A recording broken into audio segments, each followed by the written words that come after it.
Buenas noches a todos nuestros participantes. El Grupo Geotic nuevamente les da la bienvenida a este webinar titulado eh, Ensayos en discontinuidades de rocas, a cargo del geólogo Cristian Joel Blas Valdivia. Hacerles recordar, por favor, que en el transcurso del webinar estaremos anunciando algunas novedades con respecto a Geotic y de igual manera indicarles que en todo el momento del webinar mantener sus micros como sus cámaras apagadas para evitar cualquier tipo de interferencia. De la misma forma, a cualquier duda o consulta, por favor, les de escribirnos en el chat que al final del webinar estaremos respondiendo.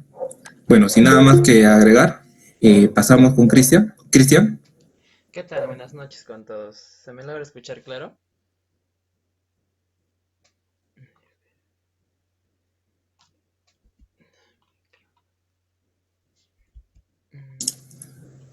Mm, ya, ahora sí, buenas noches. ¿Se me escucha? Ahora sí, Cristian. Ya, listo. Gracias, muchachos. ¿Qué tal? Muy buenas noches con todos. Entonces, vamos a comenzar. Listo. Bienvenidos, muchachos, ¿no? A este...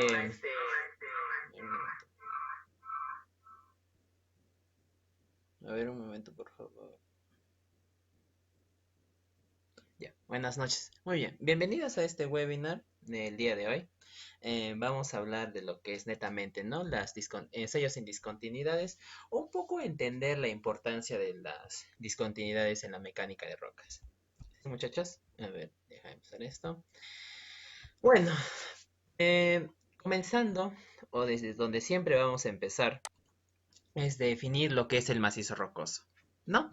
Entonces, nuestro macizo rocoso tiene dos componentes elementales, ¿sí? Uno que es la roca intacta y otro que son las discontinuidades, ¿no? Y nos referimos en este caso a las discontinuidades de tipo geológico, ¿no? Em, estos dos componentes, ¿no? Que es la roca intacta y las discontinuidades, son los que van a definir a mi macizo rocoso. Por parte de la roca, define parámetros como la resistencia. Y por parte de las discontinuidades, pues van a definir su comportamiento. Es decir, las discontinuidades son estructuras o las principales estructuras que controlan a mi macizo rocoso. ¿Sí? Veamos. No, la roca es un material muy especial, ¿ya? A diferencia de los suelos o de cualquier otro tipo de material, la roca tiene distintos comportamientos, ¿no? Y básicamente se definen en estas tres: un comportamiento homogéneo, un comportamiento continuo y un comportamiento isótropo, ¿no? Y sus contrapartes. La roca, por lo general, tiene los comportamientos que son heterogéneos, discontinuos y anisótropos. ¿Por qué? En la mecánica de rocas, como nosotros sabemos, la roca tiene distintos orígenes, ya sea por distintos orígenes geológicos, ¿no? Que la geología le explica, lo que incluso da origen a distintos depósitos de yacimientos minerales, ¿no? Entonces, es por eso que la roca es un material muy variado. De geología nosotros podemos entender que la roca que encontramos en el sur del Perú, en el norte o centro, son completamente distintas. E incluso a pequeña escala, a geología local, la roca tiene bastantes variaciones. Es por eso que a la roca tenemos que estudiarla, ¿no? Tanto como roca intacta y tanto como discontinuidades. ¿Y cómo estudio a la mecánica de rocas? Bueno, en roca intacta, ¿cómo determino ese parámetro? Pues ese parámetro eh, cuando hablamos de roca intacta, este parámetro, ¿cómo lo vamos a definir? Mediante nuestros ensayos de laboratorio, ¿no? En esta parte de ensayos de laboratorio, nosotros vamos a someter a la roca a vamos a tratar de recrear distintos áreas, distintos casos a los que ésta puede estar sometida. De la roca intacta, lo que más me importa saber es la resistencia. Sí, pues existen distintos ensayos en la mecánica de rocas para definir no solo la resistencia, sino otros parámetros, como son su elasticidad o sus mismas propiedades físicas. ¿No? Eso lo hacemos mediante los ensayos de laboratorio. ¿Y cómo determinamos este parámetro de las discontinuidades geológicas? ¿No? La parte de las fracturas. Pues bueno, tenemos dos formas básicamente. Una es durante el mapeo, ¿no? El mapeo geomecánico, que es la recolección in situ de todos nuestros datos necesarios, ya sea para cualquier modelo o para cualquier diseño de ingeniería que nosotros vamos a realizar. El mapeo geomecánico resulta ser la herramienta más útil o que más vamos a usar para determinar estudiar este parámetro que es las discontinuidades. ¿Qué tenemos aparte de esto? También tenemos el logueo, ¿no? El logueo geomecánico es otra herramienta que nos ayuda a estudiar tanto discontinuidades así como roca intacta. Existen ciertos ensayos también, ensayos en laboratorio y también existen algunos ensayos en campo, ¿no? In situ, que nos ayudan a estudiar las discontinuidades. En laboratorio, por ejemplo, el ensayo que más resalta es el ensayo de resistencia al corte de las juntas, ¿no? O lo que conocemos muchos como el ensayo de corte directo. En los que son los ensayos in situ, por ejemplo, tenemos con el esclerómetro el martillo de Schmidt tipo N, por lo general para discontinuidades es el tipo N. Ojo, para roca intacta se usa el martillo de Schmidt tipo L, ¿no? También tenemos el peine de Barton, ¿no? Que son una serie de ejercicios o procedimientos que nosotros vamos a realizar para poder mapear las distintas discontinuidades, ¿no? ¿Y por qué es importante estudiar estas discontinuidades, no? Tú me dirás, ya, muy bien, estudio la roca, le hago los ensayos, tengo parámetros, ¿qué obtengo, no? Parámetros de resistencia, tengo parámetros de deformación, tengo hasta sus propiedades físicas. Muy bien, eso es la roca, perfecto. ¿Por qué estudio las discontinuidades? ¿Qué influencia tienen las discontinuidades en la ingeniería, no? Uno, las discontinuidades controlan esto. La susceptibilidad a los deslizamientos está relacionado con las características geológicas del sitio. Es decir, litología, geomorfología, estructuras y el estado de meteorización, entre otros factores, es la ocurrencia de deslizamientos. Pero ¿cuál es el factor que nosotros vamos a estudiar? Pues lo que vamos a estudiar nosotros son las discontinuidades, ¿no? Las discontinuidades existen dos tipos, ¿no? Las que podemos clasificar como mayores y menores, o principales y secundarias. ¿A cuáles me refiero? Bueno, por las fallas, las discontinuidades que tú conoces, ¿no? Por ejemplo, las fallas normales, inversas, son las estructuras mayores, que le suelen decir ese nombre, y las estructuras menores tenemos las diaclasas, las juntas, ¿no? Entonces, son estas discontinuidades, ¿no? Son estos componentes de la roca que van a controlar distintos mecanismos de deslizamiento, tanto en roca y en algunos casos en suelo, ¿no? Por ejemplo, las estructuras me van a definir si una estructura, por ejemplo, tenemos acá un talud y son las discontinuidades las que van a controlar si esta va a caer, ¿no? Si esta cae o si esta desliza, ¿no? Y dependiendo cuál sea el fenómeno que va a sufrir, pues nosotros vamos a tener que determinar distintos diseños de ingeniería para poder solucionar estos problemas, ¿no? Existen muchos tipos de deslizamiento, ¿no? Por ejemplo, tenemos deslizamientos en rocas, deslizamientos en suelos, deslizamientos en coluviones o deslizamientos de arcilla. Es una clasificación que le da, ¿no? El científico Guattari. Nosotros nos vamos a enfocar un poco más en los que son los deslizamientos en roca, ¿no? Este es un poco la introducción a lo que viene a futuro, ¿no? Como te dije, también existe deslizamientos en suelos. Y acá hay dos factores que controlan básicamente, ¿no? Lo que conocemos nosotros como riesgos geológicos, ¿no? O simplemente con la palabra riesgos, ¿no? Los riesgos geológicos tienen una importante, no son importantes en este tipo de estudios, ¿no? Esta es la parte donde la geología y la geomecánica se van a juntar para poder, la geología va a estudiar el origen de estos deslizamientos, ¿no? Desde la parte geológica. En la geomecánica, nosotros vamos a ver esta misma parte de riesgos geológicos, pero nosotros lo vamos a estudiar desde un punto de vista de ingeniería. Como ya te dije, vamos a determinar una clasificación de tipo de falla, no tanto de falla, sino un tipo de ruptura, esa es la palabra, para los distintos tipos de deslizamientos, ya sean caídas, ya sean vuelcos, ya sean deslizamientos. Y en base a esa clasificación que nosotros les damos a los distintos fenómenos, ¿no? Deslizamientos, que es la palabra general, vamos a diseñar distintas estructuras de contención para, no para nuestros diseños de ingeniería. ¿No? Entonces, como dice, ¿no? Las estructuras, las discontinuidades son las estructuras que controlan a la roca, ¿no? Entonces es el nombre que le llaman, ¿no? Rocas estructuralmente controladas, ¿no? Y acá es donde la geomecánica toma de la mano a la geología, en la parte de que necesita el apoyo de lo que es la geología estructural. La geología estructural es una parte muy importante de la geología, que no solo tiene aplicaciones en la exploración, sino tanto en el diseño de ingeniería, ¿no?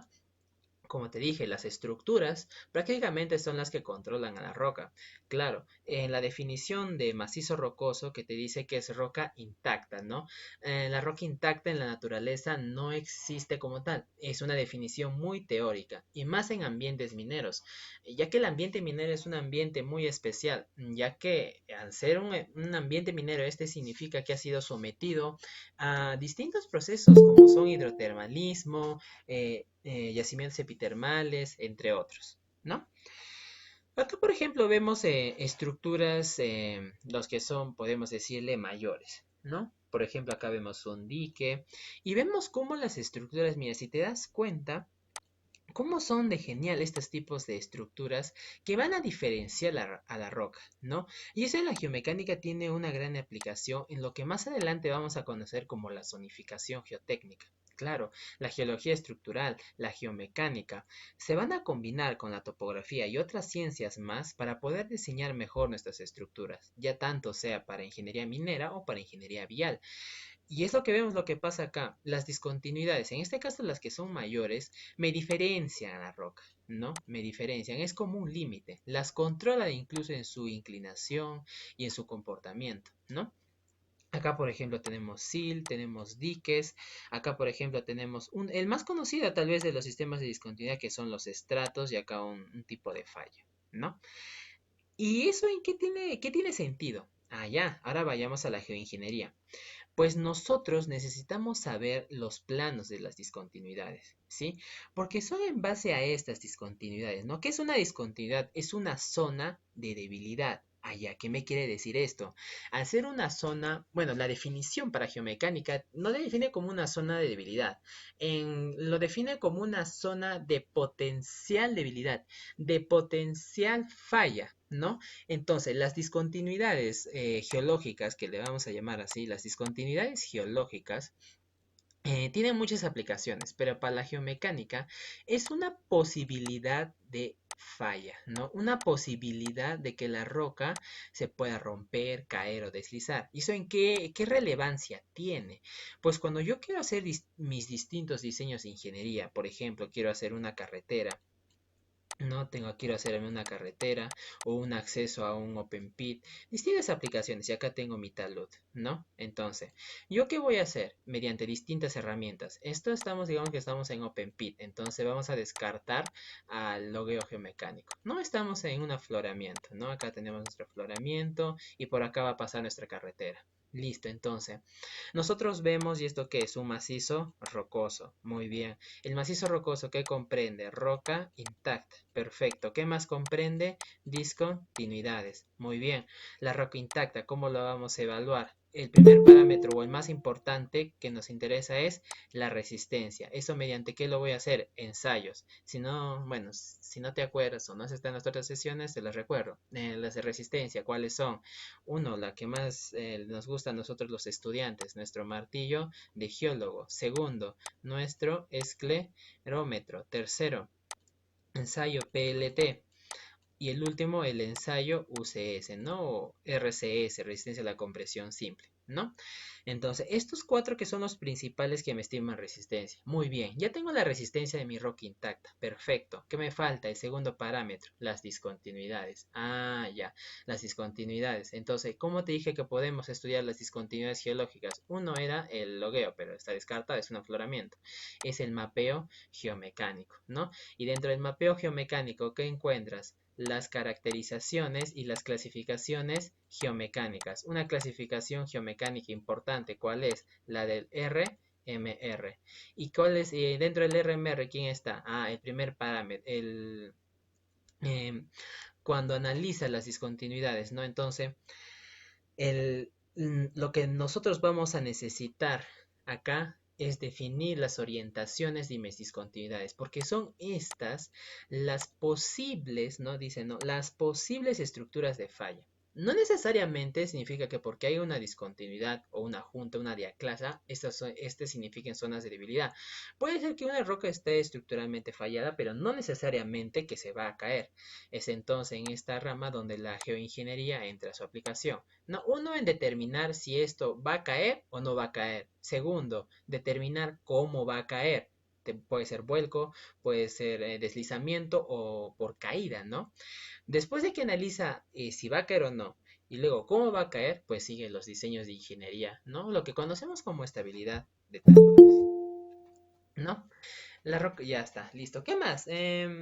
Como te dije, en la geomecánica, sí, por ejemplo, tomando la geología sí toma mucho realce en sus modelos, en graficar los que son las estructuras, las discontinuidades mayores, como le podemos llamar, que son las fallas, ¿no? A escala regional.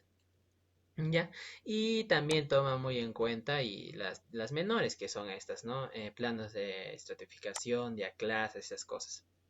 En la geomecánica, estas, por ejemplo, las fallas, ¿no?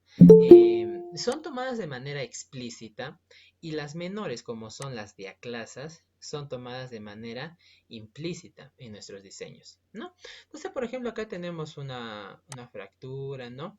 Una diaclasa, ¿no? ¿Cuál es la diferencia entre falla y diaclasa, no? Ya sabes, la falla tiene un deslizamiento, un movimiento, ¿no?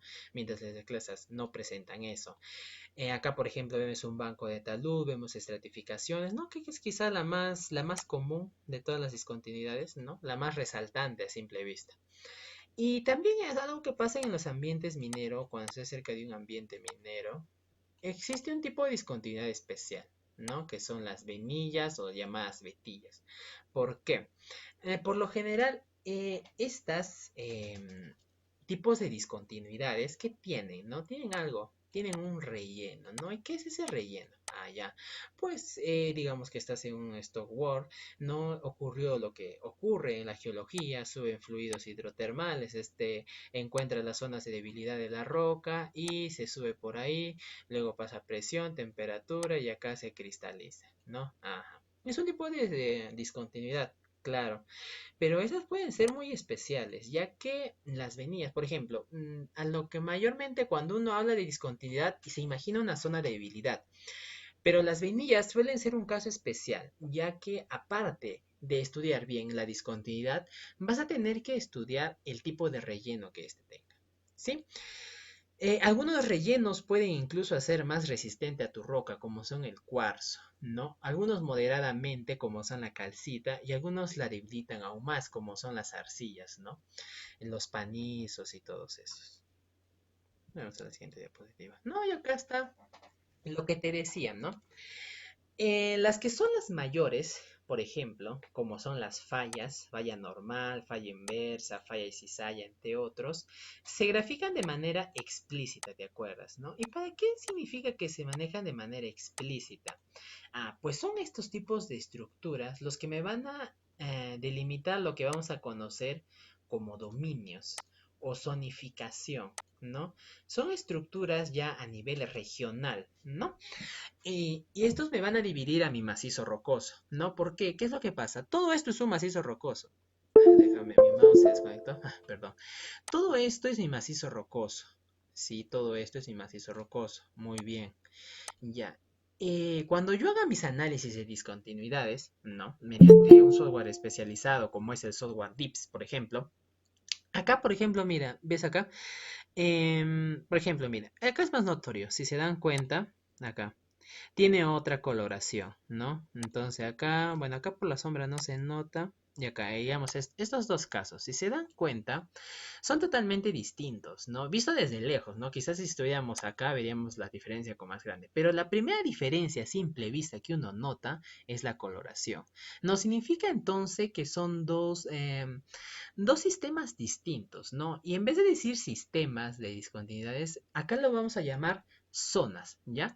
Zonificación, de ahí viene esa palabra. Entonces, esta puede ser una zona A y una zona B. ¿Y qué me delimita esto? Por lo general son las fallas que son de las de manera explícita, ¿no? Por ejemplo, acá puede haber una falla normal, una falla inversa o una falla de gran tamaño a nivel de escala regional. Si se dan cuenta, ¿no? Este es lo que me divide. Y aparte de eso, acá hay distintas. Acá, por ejemplo, puede haber un sistema de familias y todo. Hay muchas fracturas paralelas, igual por acá, igual por acá, igual por acá, ¿no? Entonces.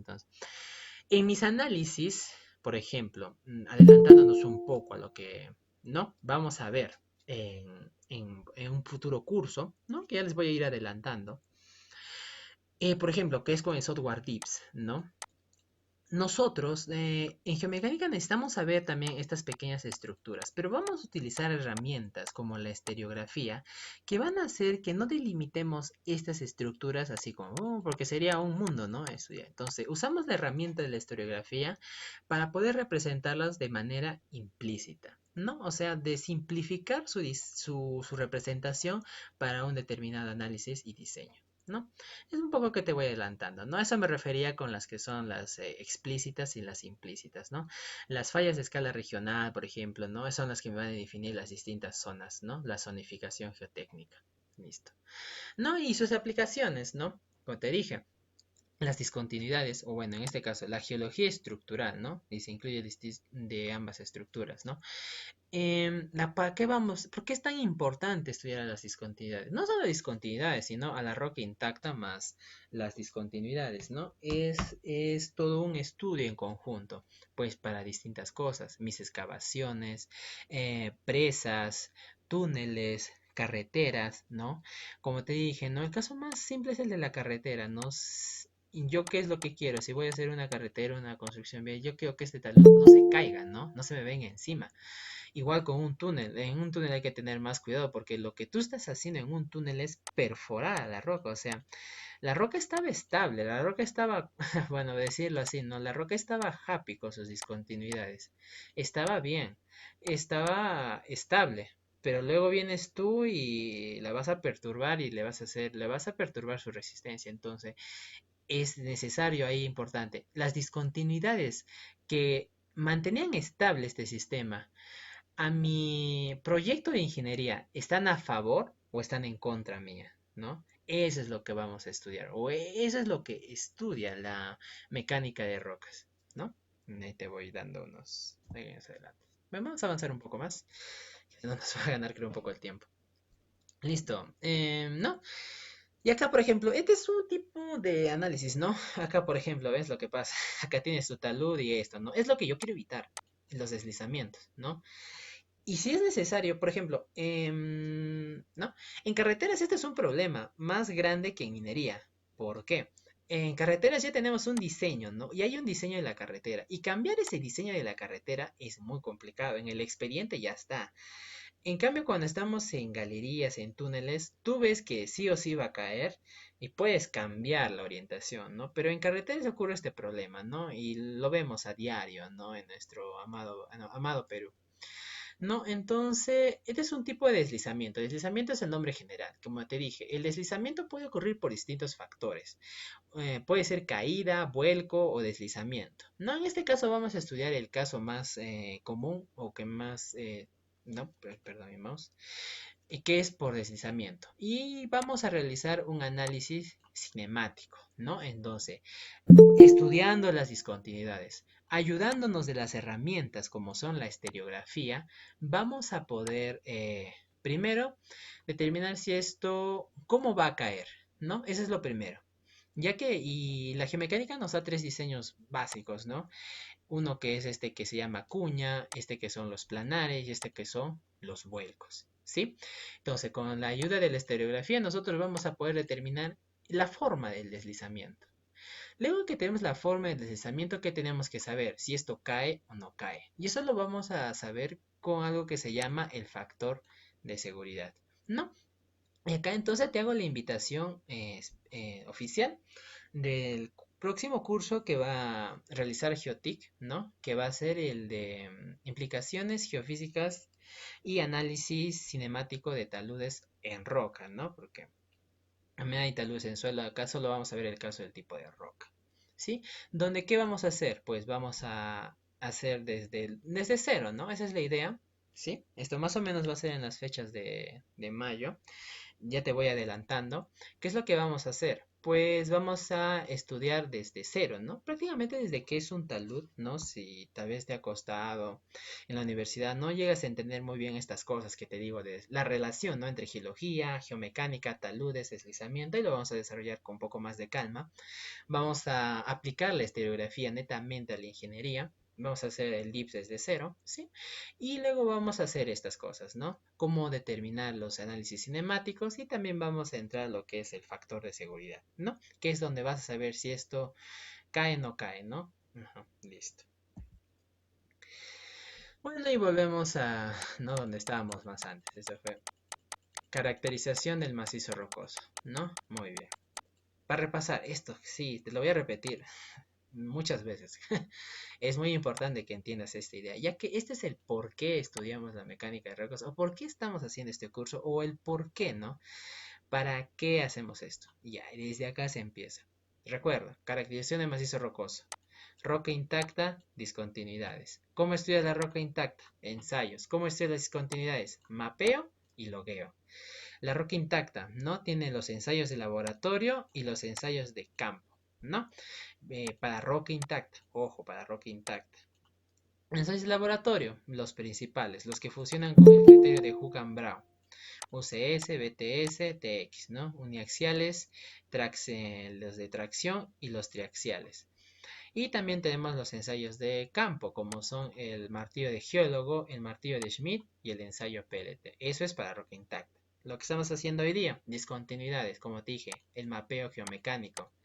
Y otro es el logueo geomecánico, ¿no? El logueo geomecánico que también tiene sus aplicaciones. Luego también, ¿qué tenemos acá?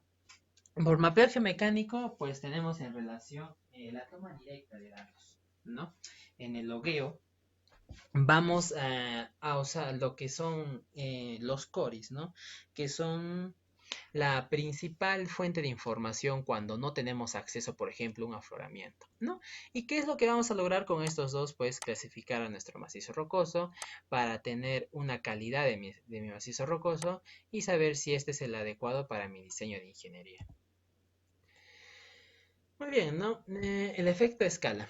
Esto te voy a decir a grandes rasgos, ¿sí? ¿A qué me refiero con el efecto escala? Recuerda, mecánica de rocas ya tiene que ver con cosas de ingeniería, ¿no? Entonces va a ir enfocado al diseño de ingeniería que tú quieras hacer, ¿sí? Por ejemplo, en este caso acá vemos un túnel y acá vemos un tajo, ¿no? ¿Te acuerdas que te dije algo? Las discontinuidades controlan a la roca, ¿no? Y son incluso las discontinuidades. Nosotros vamos a hacer hasta incluso diseños en base a las discontinuidades. Por ejemplo, el criterio de Hooke, ¿no?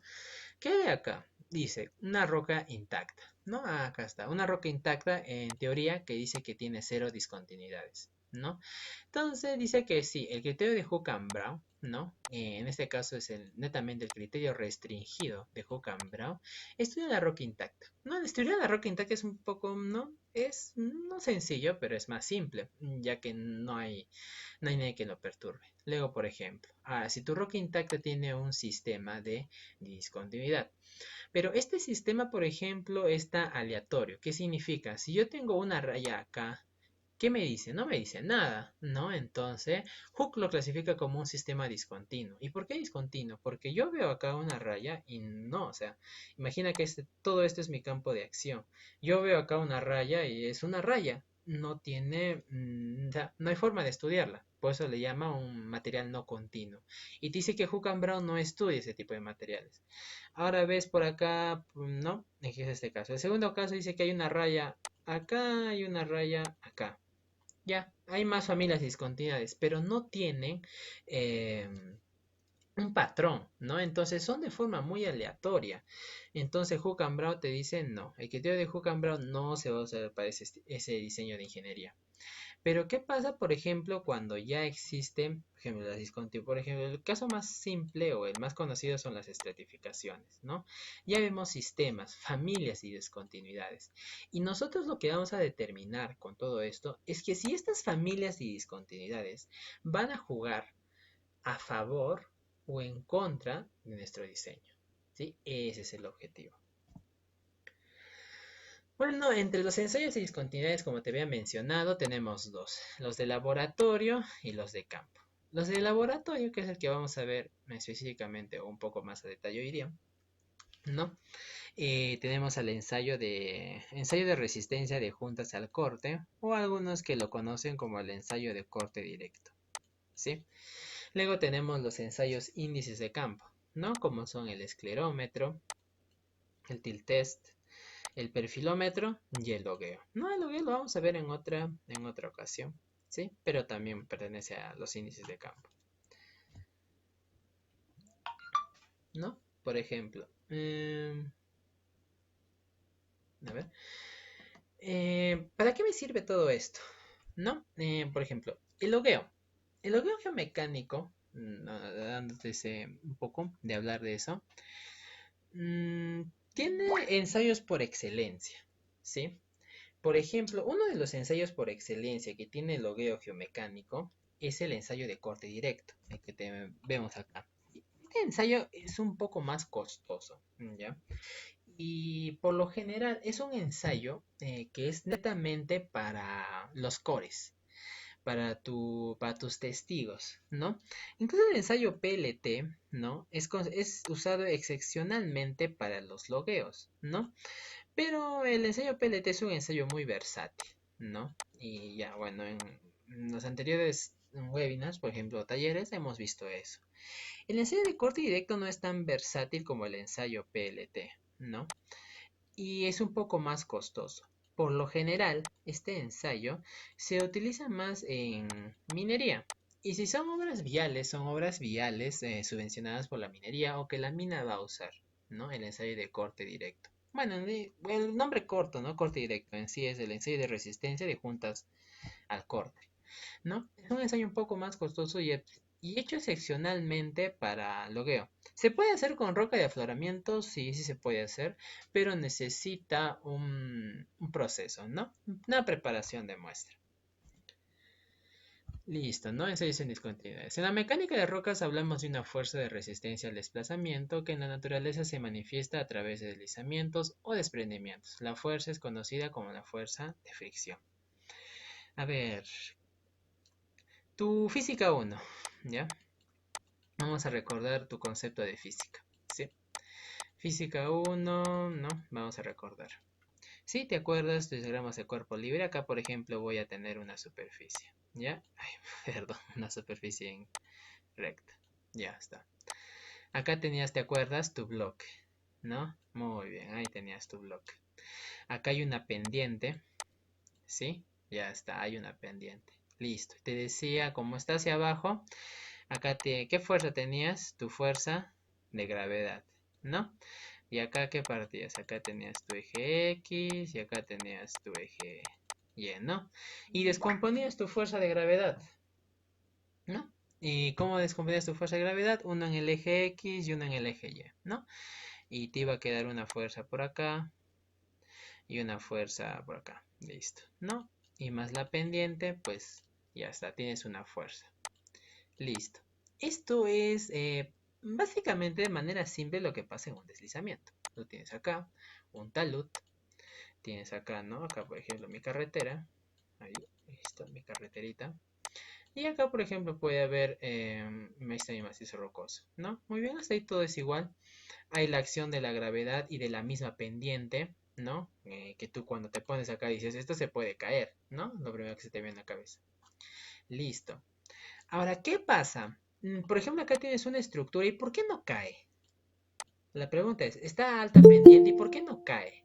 Allá no cae porque hay algo que lo detiene. ¿No te acuerdas en tu curso de física 1 que había? Ah, la fuerza por ejemplo, de fricción, ¿no? La fuerza de fricción. Entonces, acá era una fuerza que evitaba que tu bloque caiga o deslice, ¿no?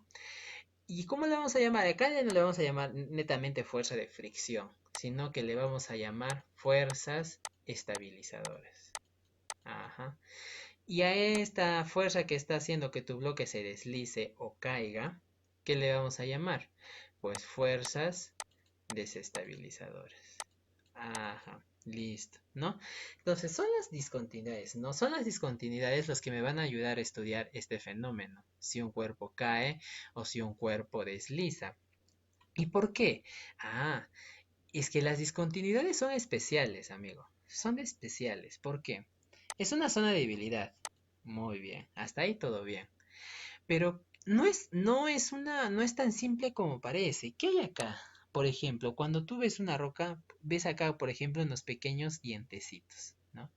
Ajá, hay como unos pequeños dientecitos. Si le hiciéramos un super zoom, vemos que hay una serie de dientecitos ahí, ¿sí? Y además, ¿qué tiene? Un relleno. Ajá, listo.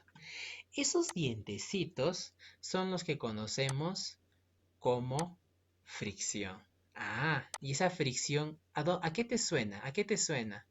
Tu curso de estática uno, fuerza de fricción. Ah, ¿te acuerdas que decía, ese bloque no cae porque tu superficie es rugosa, ¿no? En tu curso de física uno.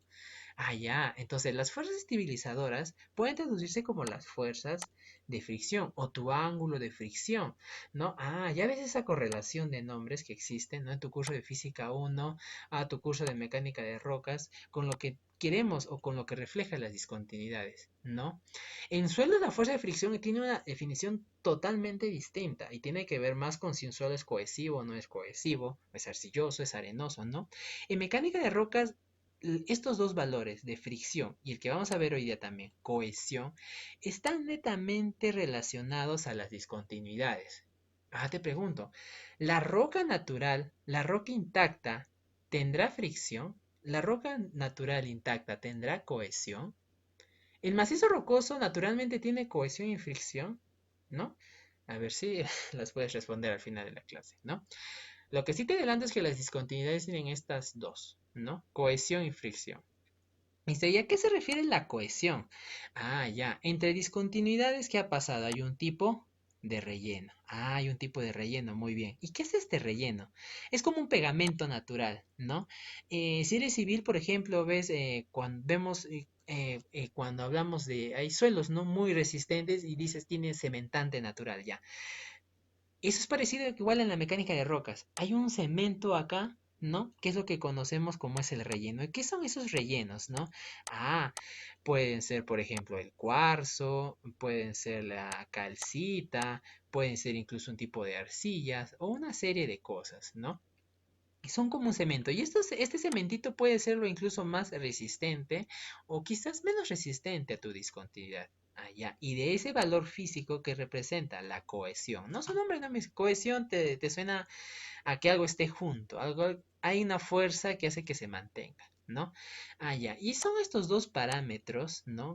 Y que yo necesito para mis distintos diseños de ingeniería. Si vemos en softwares, por ejemplo, porque vamos a ver en nuestro próximo curso, ¿no? Con Geotic, softwares como son el Rockplane, el Anwich, cuando tú ingresas tu data, ¿qué es lo que te pide? Cohesión y fricción, ¿no? Entonces, ¿de dónde vinieron esos datos? ¿No? ¿Qué significan esos datos? Cuando tú haces tus análisis cinemáticos, ¿qué haces? Un cono de fricción. Ah, ya, ¿no? Y de ahí determinas si es plana, si es cuña, ¿no? Eso lo hemos visto tal vez todos en la universidad, pero en su momento no lo llegamos a entender, ¿no? De esta forma.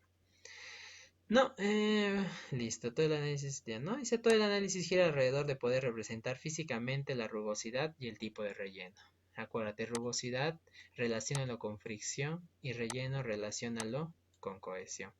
Son la rugosidad y el relleno los principales influyentes en mis análisis de discontinuidades y a su vez en los distintos mecanismos de deslizamiento. ¿No? Y acá más o menos a la aplicación, ¿no? Lo que te dije, ¿te acuerdas de la carretera? ¿No? Acá, por ejemplo, vemos un tipo de deslizamiento, ¿no? Acá, por ejemplo, ya cayó. Este, por ejemplo, hay distintos tipos de deslizamiento, ¿no? Uno es, no, otros son desprendimiento, caídas de roca, como ves acá. Hay otros que tienen un plano y deslizan, ¿no? Hay otros que son más geológicos, entonces es toda una gama de esas cosas, ¿no? Vamos a pasar, listo.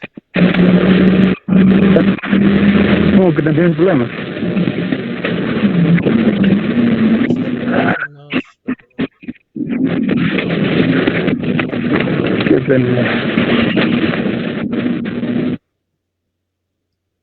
Ya, listo. Bueno, y vamos a empezar con el, no, quizás el más representativo de todos, o quizás el más conocido, como es el ensayo de resistencia de juntas de corte, ¿no? Listo. ¿Cómo, ¿Cuál es el principal objetivo de este ensayo? ¿No? ¿Te acuerdas? Este ensayo nos permite determinar la resistencia al corte. ¿Al corte de quién? De las discontinuidades. Es un ensayo netamente para rocas con discontinuidades. No tiene que ver no, con nada de los otros ensayos que son el UCS, los triaxiales. No. Es netamente en discontinuidades. Para realizar este ensayo tiene que ser en discontinuidades. Existe tanto en la mecánica de suelos como en la mecánica de rocas. Ojo, también no confundir. En la mecánica de suelos existe un ensayo que se llama corte directo, ¿no? Tiene que ver con algo totalmente distinto a lo que vamos a ver acá. ¿No? Siendo los parámetros de salida de este ensayo los que te mencioné más antes, ¿no? Cohesión y fricción. La cohesión y fricción son valores que son propios de las discontinuidades, ¿no? Y al referirse propios de las discontinuidades, propios de la mecánica de rocas, ¿no? Es por ello que este ensayo no se puede llevar a cabo en roca intacta. Ojo, no roca intacta. Si no, lo tengo que llevar a una muestra que contenga superficies de discontinuidades, ¿no? Listo. El ensayo de corte directo, ¿no? Ya como dije, también tiene, ¿no? Esas propiedades. Listo. Se puede aplicar tanto en rocas duras como blandas y por excelencia está hecho para testigos, ¿no? Testigos de roca, que contengan planos de falla o discontinuidades. Ojo que también pueden ser discontinuidades naturales o artificiales. Eso lo vamos a ver con calma. Bueno, vamos a hablar un poco más a profundidad de cómo funciona esto, ¿no? Descripción del equipo. Este equipo consiste de una caja partida diagonalmente, que es la que ves acá. Esta es la cajita, ¿sí? Este es, ¿no? Bueno, este es el global, una foto global. Si te das cuenta, acá hay como un triangulito, ¿no? Y acá hay otro triangulito, si te das cuenta. Ajá. Es acá donde va esta cajita, ¿no? Una caja partida diagonalmente. La mitad superior equipada con un pistón vertical, que se refiere a esto. Eso es lo que se refiere a mi pistón vertical. Ajá. Es como, es así. O sea, son dos cajitas triangulares. Si quieres llamarlo triangular. Una superior y una inferior, ¿no? Y a la que se refiere es esta. La mitad superior equipado con un pistón vertical, que es el que ves acá. Este es el pistón vertical.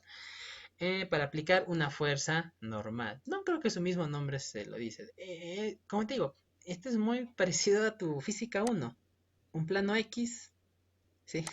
Y un plano Y, ¿no? Entonces, si te dice el esfuerzo vertical, ya, el esfuerzo vertical es el esfuerzo normal, ¿no? A veces muchos nos confundimos con eso, esfuerzo normal, esfuerzo vertical. Listo, ¿no? Y al lateral tiene el nombre de tangencial o de corte, ¿no? Vamos a verlo. Aplicar una fuerza normal, ¿no? Y la mitad inferior equipado con un pistón horizontal. Ajá, estos son los pistones horizontales, ¿no? Donde está el otro lado de la cajita. Para la aplicación de una fuerza cortante, ¿no? Ahí lo que te digo, le llaman fuerza normal a la fuerza que está en el plano, ¿no? En este caso sería en el plano y le van a llamar a la tangencial de corte, ¿no? La caja está diseñada para aceptar testigos de roca con dimensiones no mayores a 115 milímetros por 125. O si es un testigo cilíndrico, su diámetro no debe ser no mayor a los 102 milímetros de longitud. No, es de las longitudes de tu roca que vas a ensayar, en este caso de tu roca con discontinuidad.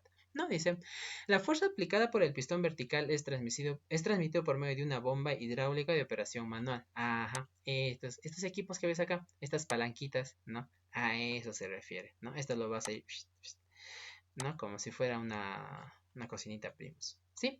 Listo, ¿no? Y es registrado en un medidor de fuerza con escala graduada, ¿no? De 0.25 kilonewtons y que puede aguantar hasta 11 kilonewtons. Acá hay como un dial, ¿no? Que te va a medir esas lecturas, donde tú la vas a poder ver o monitorear, ¿no? Por lo general este ensayo se realiza entre 2 hasta 3 personas, ¿no? Una sola persona no puede hacer solo el ensayo.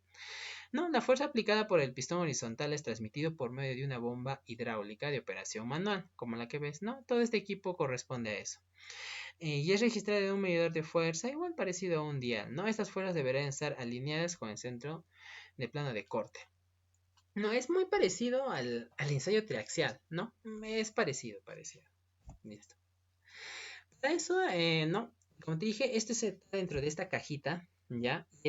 La muestra, te das cuenta, no, o sea, no es que vamos a cortar la roca en forma triangular, no, no es así. Tienen una preparación, ¿sí? El testigo, como no, debe tener las dimensiones adecuadas para realizar el ensayo, eso es obvio, ¿no?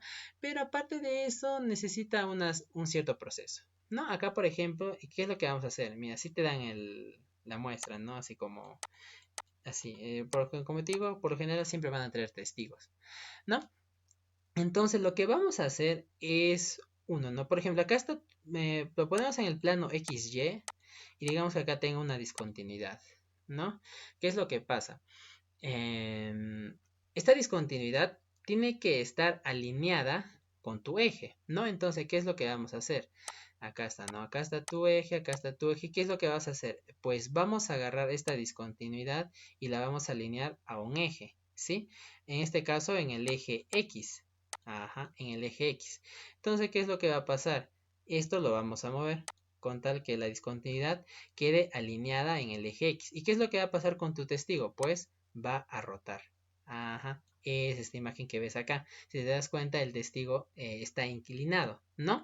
Y para que la discontinuidad esté alineada con el eje X. ¿Y por qué con el eje X? Porque en el eje X es donde se da el esfuerzo de corte, ¿no? O lo que llaman el esfuerzo tangencial o el esfuerzo de corte, ¿no? Porque son estos pistones, ¿no? Los que ves acá.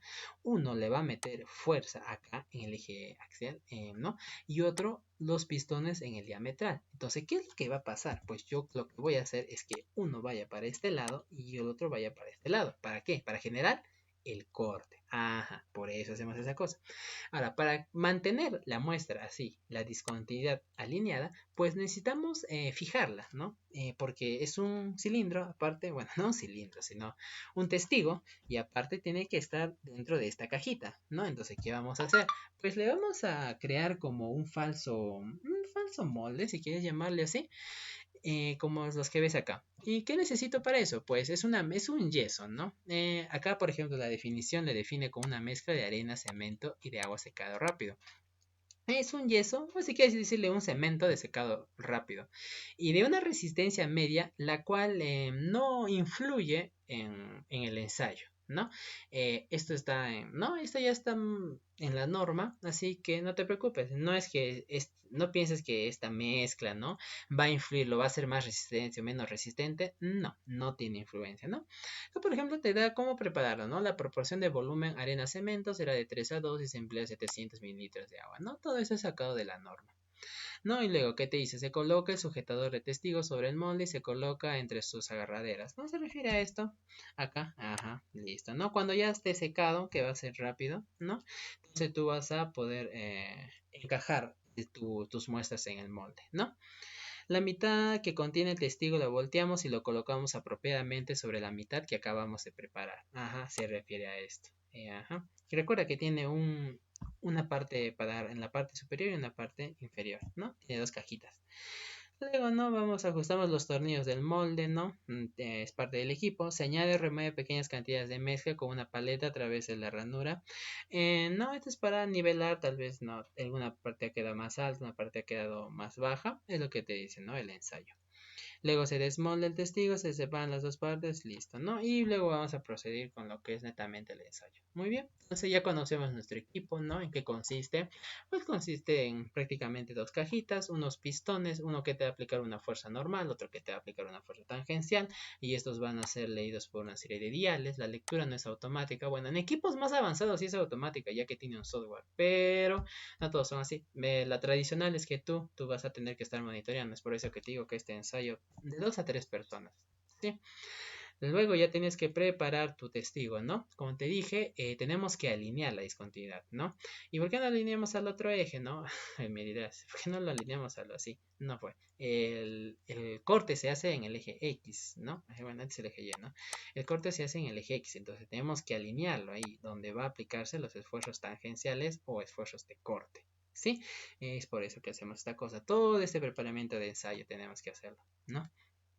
Listo.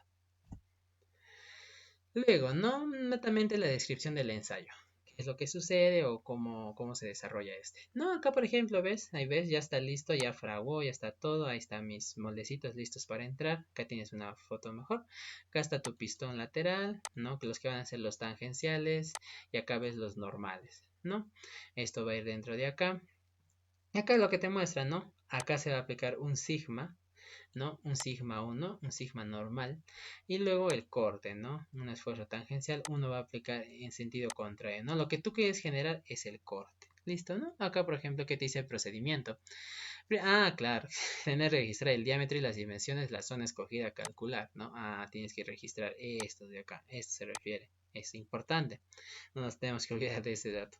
Luego se hacen las conexiones hidráulicas, ¿no? Entonces, claro, es un equipo muy complejo, es un equipo grande, hay que verificar si está calibrado, ¿no? Que la distribución de esfuerzo sea como corresponde, ¿no? Luego dice, se coloca el testigo encapsulado en la mezcla, como el que ves acá.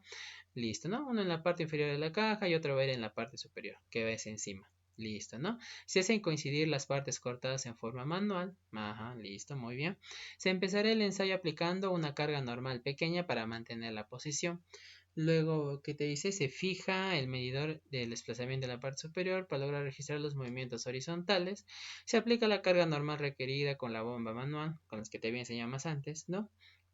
Y se mantiene constante. Ajá, eso hay que estar verificándolo. Eso que digo es un ensayo que requiere bastante gente, bueno, 2 a 3, y uno tiene que estar verificando, ¿no? Y si no es constante, tienes que bombearlo, ¿no? Es un poco duro.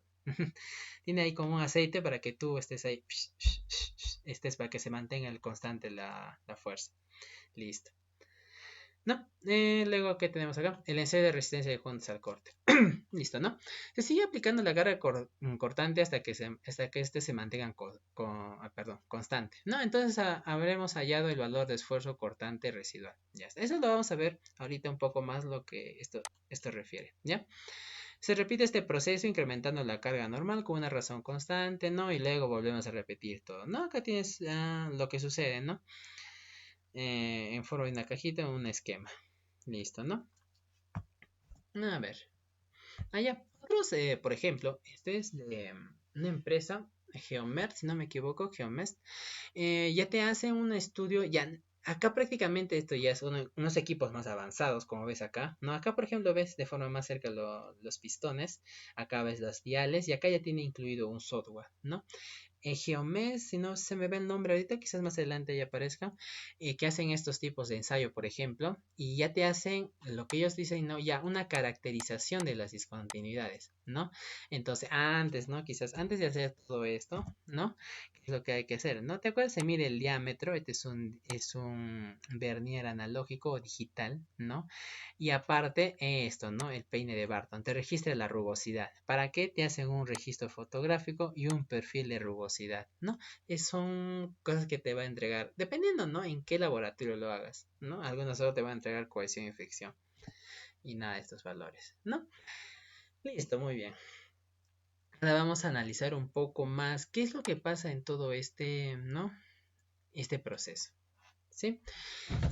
A ver, espérate, que no sé si quería mostrarte algo, creo que acá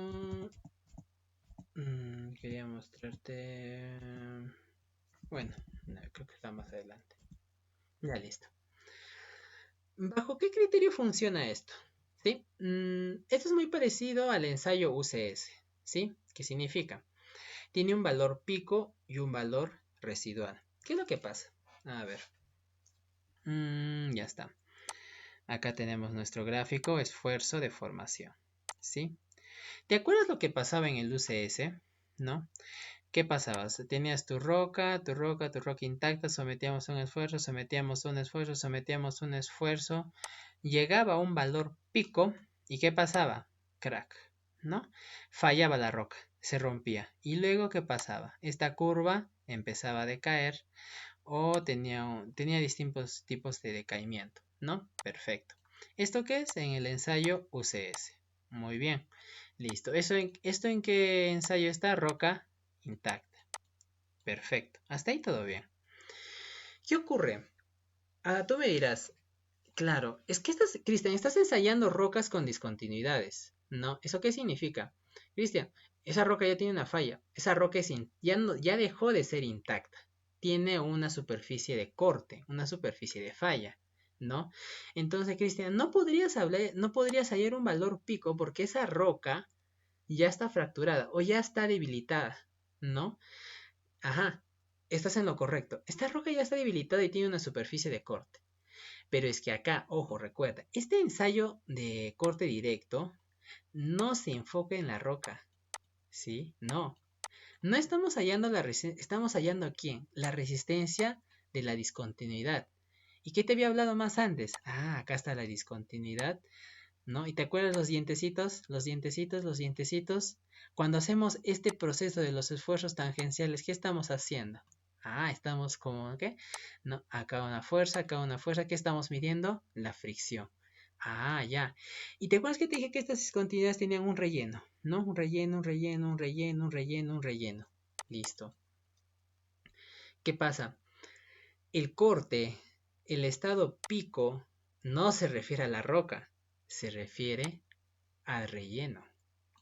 Ah, entonces, imaginemos que tenemos acá, ¿no? Acá está tu testigo y acá tenía su fractura, ¿no? Y tiene ahí su relleno. Por lo general, las fracturas naturales tienen un relleno, ¿no? Incluso este es un parámetro importante cuando hablamos en logueo geomecánico y queremos diferenciar si es natural o es artificial. ¿Y cuál es el principal indicador? Ah, es que el natural tiene un tipo de relleno. Listo. Entonces acá hay un tipo de relleno. Supongamos para fines representativos que este relleno, ¿qué es? Un cuarzo. Listo, entonces. ¿El cuarzo qué es? Es un tipo de relleno muy resistente. Entonces, ¿qué va a pasar? El esfuerzo no es aplicado sobre la roca, es aplicado sobre la discontinuidad. ¿Y qué te dije? La discontinuidad tiene un relleno. Y supongamos que es cuarzo, entonces el cuarzo va a tener un valor, o sea, lo que queremos romper ya no es la roca, sino es el relleno. Ah, ya. Este punto pico, porque acá, ¿qué te pongo? Estado prepico, estado postpico y estado residual. El prepico, ¿a qué se refiere? El estado primario, cuando comienza el ensayo, ¿no? Es en la parte inicial. Y del prepico al postpico existe esta curva, ¿no? Que es la que ves acá. ¿No? Empieza de acá, tal, tal, tal, tal, tal, tal, tal, tal, tal, tal, tal, tal, tal, tal, tal, tal, tal, empieza a subir, y va a llegar a un punto que es el punto pico, ¿no? Que supongamos en este esquema es este, ¿sí? Llega a este punto. ¿Y qué pasa en ese punto? Es donde ocurre la falla. Pero la falla de quién? De la roca, no, de la discontinuidad de tu relleno. Si es un relleno como el cuarzo, pues el estado pico será más alto. Si estamos hablando de calcitas, pues será medio, ¿no? Y en ¿no? rellenos menos competentes va a ser más bajo el valor pico, ¿no? Después de ese valor pico, ¿qué pasa? ¿No? Como en el UCS, tu curva decae. Acá va a pasar lo mismo. ¿La diferencia cuál es? Si te pongo esos dos casos para que, ¿no? El UCS, porque son dos ensayos muy parecidos y si ya tienes conocimiento del UCS, no creo que te confundas. ¿Qué pasaba en el UCS después del corte? ¿No? La roca explotaba, se destrozaba, ¿no? ¿Y qué ocurría a veces? Había a veces un decaimiento brusco o a veces tenía un poco más constante, ¿no? Pero en la discontinuidad no explota, ¿no? Entonces la curva residual, cuando hablamos de este ensayo de corte directo, tiende a registrarse una curva más constante. O sea, ¿qué es lo que va a pasar? Esto va a romper, va a decaer y va a llegar un momento donde la línea se va a estabilizar. Ajá. Y donde este valor que le vamos a llamar es como el valor mínimo de caída, o sea, ya dejó de caer, de acá ya no cae, o sea, ya no, la línea tiene una tendencia constante, ¿sí? A ese punto que viene del post pico, ¿no? Entonces este debe ser pre-pico, acá pico y acá post pico, ¿no? Mejor lo ponemos así. El prepico es todo este trayecto, ¿no? Antes de que rompa. El pico, donde rompe. Y el postpico es donde llega el último, el residual. Entonces, vamos a analizar dos estados. Uno que es el pico y otro que va a ser el postpico. O que le vamos a llamar residual, ¿no? Acá, por ejemplo, en este de acá, ¿no? Ves como ya se empieza a romper y acá ya rompió.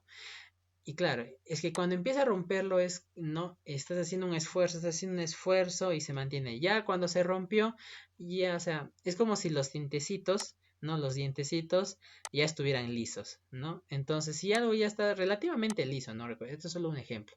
¿Qué es lo que pasa? Es como que, ¿no? Deslizas, ve, allá para allá, de acá para allá, de acá para allá, y es constante. Ajá, eso se refiere a un valor residual. ¿No? En esta gráfica, por ejemplo, que nos ponen, ¿no? Antes del rendimiento, perdón, rigidez y resistencia relacionadas a las propiedades intactas del relleno. ¿Sí? Del relleno, no de la roca. Cuidado, ¿sí? A los del UCS, cuidado. El UCS es de roca. Es que las gráficas son muy parecidas. Esfuerzo de formación, ¿no? Son muy parecidas. Pero recuerda, este es del relleno. UCS, roca intacta. Ajá. Directamente después del rendimiento frágil, ¿no? Los comportamientos pueden ser frágiles y dúctiles, ¿no? Propiedades entre bloques de pico con superficie limpia y rugosa, ¿no? Ahí vamos a ver eso, ¿no? De una superficie limpia. Después de la cizalla, pues vamos a ver las propiedades residuales, ¿no? Y esto también tiene un estudio especial. Vamos a ver, con superficies lisas de alto recubrimiento.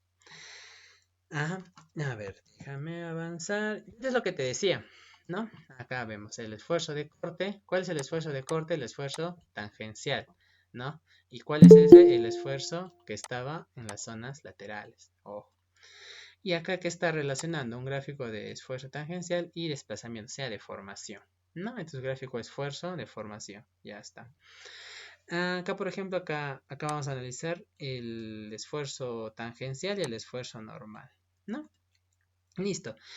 ¿Qué es lo que pasaba? ¿Te acuerdas? En este primer caso, ¿no? Ajá, este es el esfuerzo pico y acá ves, la curva no es tan constante, no es una línea, sino que no vas a ver una tendencia.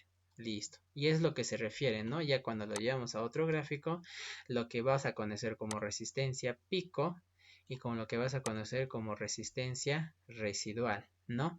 Y acuérdate este nombre, por favor, resistencia, ¿no? ¿Qué es lo que se quiere evitar? ¿O qué es lo que la naturaleza trata de evitar? Que esto caiga. En vez de decirle fuerzas estabilizadoras, ¿qué le decimos? Estabilizadoras, las que se resisten al deslizamiento, las que se resisten a la caída, no se resiste a resistencia. ¿Y que la resistencia con quién está relacionado? Con Phi. ¿Y quién es Phi? Es fricción. Tu curso de estática 1 que te decía, la fuerza de fricción evitaba que tu bloque caiga. Es por eso que hacemos ese tipo de ensayo. Es por eso que queremos determinar este valor de fricción, ¿no? Ya va a haber una fricción pico y una fricción residual. ¿Y eso qué significa? No, la fricción pico, o sea, lo máximo que te puede aguantar, y este es como un valor más constante, ¿no? Acá, por ejemplo, la condición pico y la condición residual, ¿no? Ya en gráfico, ¿no? Y la cohesión netamente que está relacionada con el tipo de relleno. ¿Qué es más importante, la cohesión o la fricción? Eso te lo vas a responder tú, o lo vamos a responder con respecto vayamos avanzando. No, acá es necesario distinguir dos conceptos, ángulo de fricción interna y ángulo de fricción residual. Claro, fricción interna tiene que ver más con la mecánica de suelos, ¿sí? No. Fricción residual. Ahorita vamos a ver la importancia o para qué nos ayuda la fricción residual y lo que es también la fricción pico. No, el ángulo de fricción interna, bueno, en este caso interna, bueno, este tengo que borrarlo. Actúa no que no ha fallado, residual, ya. Vamos a pasar a la siguiente diapositiva. No, y acá está más o menos lo que te decía, ¿no? Pero ya netamente en el ensayo, ¿no? Acá que está tu esfuerzo normal, bueno, acá esto está de más. Acá tu esfuerzo tangencial, ¿no? ¿Y qué es lo que va a pasar? Son estos dientecitos, ¿no? Estos dientecitos aquí corresponden a la fricción, ¿no? A tu rugosidad. Ya. Ese nombre también, ¿no? Rugosidad. ¿Te acuerdas? En los talleres de mapeo, la rugosidad, ¿cómo lo determinamos? Con nuestro pene de Barton. ¿No? Ahí te vamos a entrar a eso, no te preocupes. ¿No? Y eso es lo que pasa, ¿no? Ese choque, ¿no? Y vamos a obtener en sí el término general es fricción básica, ¿no? Y acá tenemos, ¿no? Los distintos, o sea, distintos valores de confinamiento o esfuerzos, ¿no? Acá tenemos nuestro gráfico tangencial, ¿no? Y acá está. Y esto luego lo vamos, acá tienes valores pico, valores residuales y valores residuales. Esto lo llevamos, ¿no? Este es un gráfico de relación de esfuerzo de formación, ¿no? Y eso lo vamos a plotear en un gráfico de esfuerzo tangencial con esfuerzo normal, ¿no? Y es acá donde obtenemos, donde obtenemos esto de acá, estas líneas, ¿no? Y estas líneas, ¿a quién te puede recordar? Esto me recuerda a mi amor, ¿no? Ya te acuerdas de tu curso de mecánica de suelos, también mirabas esto, ¿no? El criterio de Moore-Coulomb. ¿Te acuerdas que el criterio de Moore-Coulomb? ¿Te acuerdas? Esfuerzo tangencial es igual al esfuerzo normal por la tangente, ¿no? De un ángulo phi más la cohesión. Ya, ¿no? Ya está. Y esto, no sé, bueno, no sé si te recuerda tu clase de estática, ¿no? ¿Te acuerdas tu clase de estática? La relación estática porque es donde hemos visto esto, pero no sabíamos que era mecánica de rocas. ¿No te acuerdas? ¿Cómo llevas la fuerza? ¿No? Bueno, el esfuerzo, la fuerza, ¿no? ¿Te acuerdas que era la fuerza, ¿no? Fuerza. Y como este tenía un ángulo, ¿qué tenías que hacer? Multiplicar por la tangente, ¿no? O el coseno, el seno, ¿no? ¿Te acuerdas? Es muy parecido. Es eso. Ya está. No. Y bueno, como te mencionaba, este criterio o este ensayo funciona bajo el criterio de Moore-Coulomb, ¿no? Donde te relaciona el esfuerzo tangencial, el esfuerzo normal, el ángulo phi, que se refiere al ángulo de fricción, más la cohesión, o lo que conoces como una constante, ¿no? Listo, muy bien. Eso aquí significa que tus gráficas, si son un Moore-Coulomb, tienen ese comportamiento, un comportamiento lineal. ¿Te acuerdas por ejemplo, cuando hablábamos de roca intacta, teníamos el criterio de Hook and Brown? El criterio de Hook and Brown, por ejemplo, era un criterio no lineal, ¿no te acuerdas? Acá tu criterio de Hook and Brown, acá que estaba, ¿no? Acá estaban tus triaxiales, acá estaban tus uniaxiales, acá estaban su tracción y así es como una media curva, ¿no? Ese es el criterio de Hook and Brown, que es en este caso el criterio de Moore-Coulomb es un criterio lineal, ¿no? Y la pendiente se entiende como que es el ángulo de fricción y donde intercepta, ¿no? Esta línea, esta pendiente en tu eje Y, ¿no? O sea, en la tangencial va a ser definida como tu cohesión, ¿sí? Ya está. No es lo que se refiere con el criterio Moore-Coulomb. Listo, ¿no? Acá vemos lo mismo, ¿no? Acá, por ejemplo, este es un dato más o menos real. A veces no es tan evidente esto, ¿no? En ciertos materiales vemos esto, ¿no? Esto que es muy teórico. Pico residual y es muy notorio. En ciertos materiales, por general los materiales blandos, ¿sí? Los materiales duros quizás sea un poco más sencillo de determinar esto. Acá ves cómo te muestran en realidad los gráficos, ¿no? No es tan sencillo determinar cuál es el valor pico y cuál es el valor residual, ¿no? El comportamiento de las rocas es así, ¿no? Este es un gráfico de esfuerzo de formación, ¿no? Shear, estrés, ¿no? Resistencia, esfuerzo de corte, ¿no? Shear displacement, ¿no? Desplazamiento. Listo. ¿No? Y vemos acá la serie de tres gráficas, ¿no? Y el pico y residual, quizás en este es un poco más sencillo. En este ya está muy complicado saber cuál es el pico residual, ¿no? Entonces hay que tener mucho cuidado con eso, ¿no? Tener como finalidad encontrar el valor del ángulo de fricción residual, ¿no? En discontinuidades, pues hay que recordar que la roca ya está fracturada, es decir, ya llegó a un valor pico, ¿no? ¿Qué significa esto, no? Lo que te decía, ¿no? Es decir, no existe un valor pico, no, sí existe un valor pico, pero este valor pico está relacionado al relleno, ¿no? Netamente a la resistencia de la discontinuidad, ¿no? Como te mencionaba más antes, pues las vetillas de cuarzo son un claro ejemplo del tipo de relleno quizás más competente que podamos encontrar en la naturaleza, ¿no? Acá, por ejemplo, vemos acá, ¿no? Una comparación del valor pico y del valor residual, ¿no? En este ensayo también vamos a ver, ¿no? Algo que se llama la dilatación, ¿ya? Por ejemplo, la curva esfuerzo normal y desplazamiento nos permiten obtener la dilatación. ¿A qué se refiere con la dilatación? ¿No? Acá nos vamos a ir un poco, le vamos a hacer zoom. A ver, disculpen, ahí está. Voy a hacerle un zoom, digamos, a mi discontinuidad, ¿sí? ¿Qué es lo que pasa? Son como una fricción, ¿no? Dientecitos que van a interceptar con otros dientecitos, y no, uno empuja para acá, otro empuja para allá, ¿no?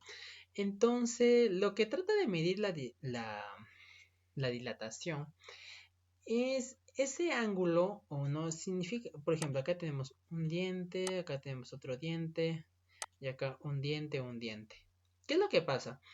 Para que ocurra el corte hay dos fenómenos, ¿ya? Uno es que uno rompa con el otro, es decir, lo rompa, o sea, que lo quiebre, pero existe otro también que es como que lo muenta, o sea, pasa encima de él. Esto es netamente en el estado inicial, antes de llegar al punto pico, ocurre este fenómeno que es la dilatancia, ¿no? Como ves en este grafiquito de acá, algunos o lo rompen o sube, ¿no? Entonces, ¿qué te dice acá? No, la dilatación en la superficie de un bloque rígido, ¿no? Y eso se mide, ese angulito, es lo que también nos sirve para ciertas cosas, ciertos estudios, ¿sí? No es muy común que te pidan esto, pero es parte del ensayo, ¿no? ¿Qué representa? Pues la dilatancia corresponde a la variación del desplazamiento en la vertical, provocado por acción de la rugosidad. No, como te digo, no es que son dientecitos, unos que chocan con otros porque es el neto de la rugosidad, ¿no? ¿Y qué es lo que me va a ayudar eso, no? Pues la variación vertical. Claro, en este ensayo, como te dije, no es uno que empuja para acá y uno que empuja para allá, ¿no? Entonces, ¿qué ocurre acá? No una deformación, una variación de desplazamiento, como quieras llamarlo, ¿no? Una variación de desplazamiento, pero ¿en qué eje? En el eje horizontal. Pues, ¿quién me ayuda a determinar la dilatancia o este fenómeno? Pues me ayuda a determinar, claro, es que este bloque también ha subido una pequeña distancia mínima, ¿no? Porque o lo ha montado o lo ha destruido, pero igual ha variado. Entonces hay un pequeño desplazamiento en la vertical que es generado por la rugosidad, ¿no? Por este choque, por este corte que va a generar. Entonces, a eso se refiere el fenómeno de dilatancia, ¿no? Tendrá dos opciones, como te dije, lo que te mencionaba. Uno va a ser que lo rompa la rugosidad, ¿no? Otro es que se va a subir encima de él, ¿no? Cuando se suba, tal vez la variación vertical sea mayor, ¿sí? Acá, por ejemplo, vemos este gráfico interesante, ¿no? Ya no va desplazamiento horizontal, sino que es lo que va un desplazamiento vertical, ¿no? Y acá está el esfuerzo de corte. Listo, ¿no? Entonces acá, este es el esfuerzo de corte, ¿no? El que ves acá, ¿no? ¿Ves? Esfuerzo de corte, va, y llega a un valor pico, ¿no? De ahí va a empezar a caer hasta alcanzar lo que conoces como el valor residual. Y acá tenemos el desplazamiento vertical, ¿no? ¿Para qué me sirve? Esto es para realizar ciertas correcciones, ¿no? En mis cálculos, ¿no? Netamente es para eso, ¿no? Es netamente una corrección de otras aplicaciones, pero más en la investigación, ¿no? En la academia. Sí. Cuando ya para casos prácticos este valor no se determina con mucha frecuencia, pero cuando ya estamos hablando en el tema de la investigación, sí, este dato es importante. No, otros valores que se pueden determinar, bueno, no todos, en estos tipos de ensayos, por ejemplo, es la rigidez. La rigidez, ¿no? Que debemos en este caso rigidez normal y rigidez tangencial. No, esta rigidez es un parámetro también de las discontinuidades, ¿no? Por ejemplo, ¿a qué se refiere? Rigidez normal, imaginemos una discontinuidad con un relleno blando. No es netamente para estudiar este tipo de rellenos y someterlo a cargas normales.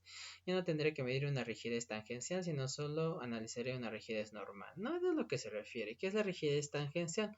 Pues son valores importantes cuando uno desea realizar modelamientos, ¿no? Para un análisis tenso deformacionales, ¿no? De una manera explícita. Para eso se usa estos valores. Pero se determinan a través de lo que es nuestro ensayito, ¿no? De corte directo, ¿no? La rigidez tangencial es un poco más sencillo de calcular que la rigidez normal, ¿sí? Solo quería mencionarte, ¿no?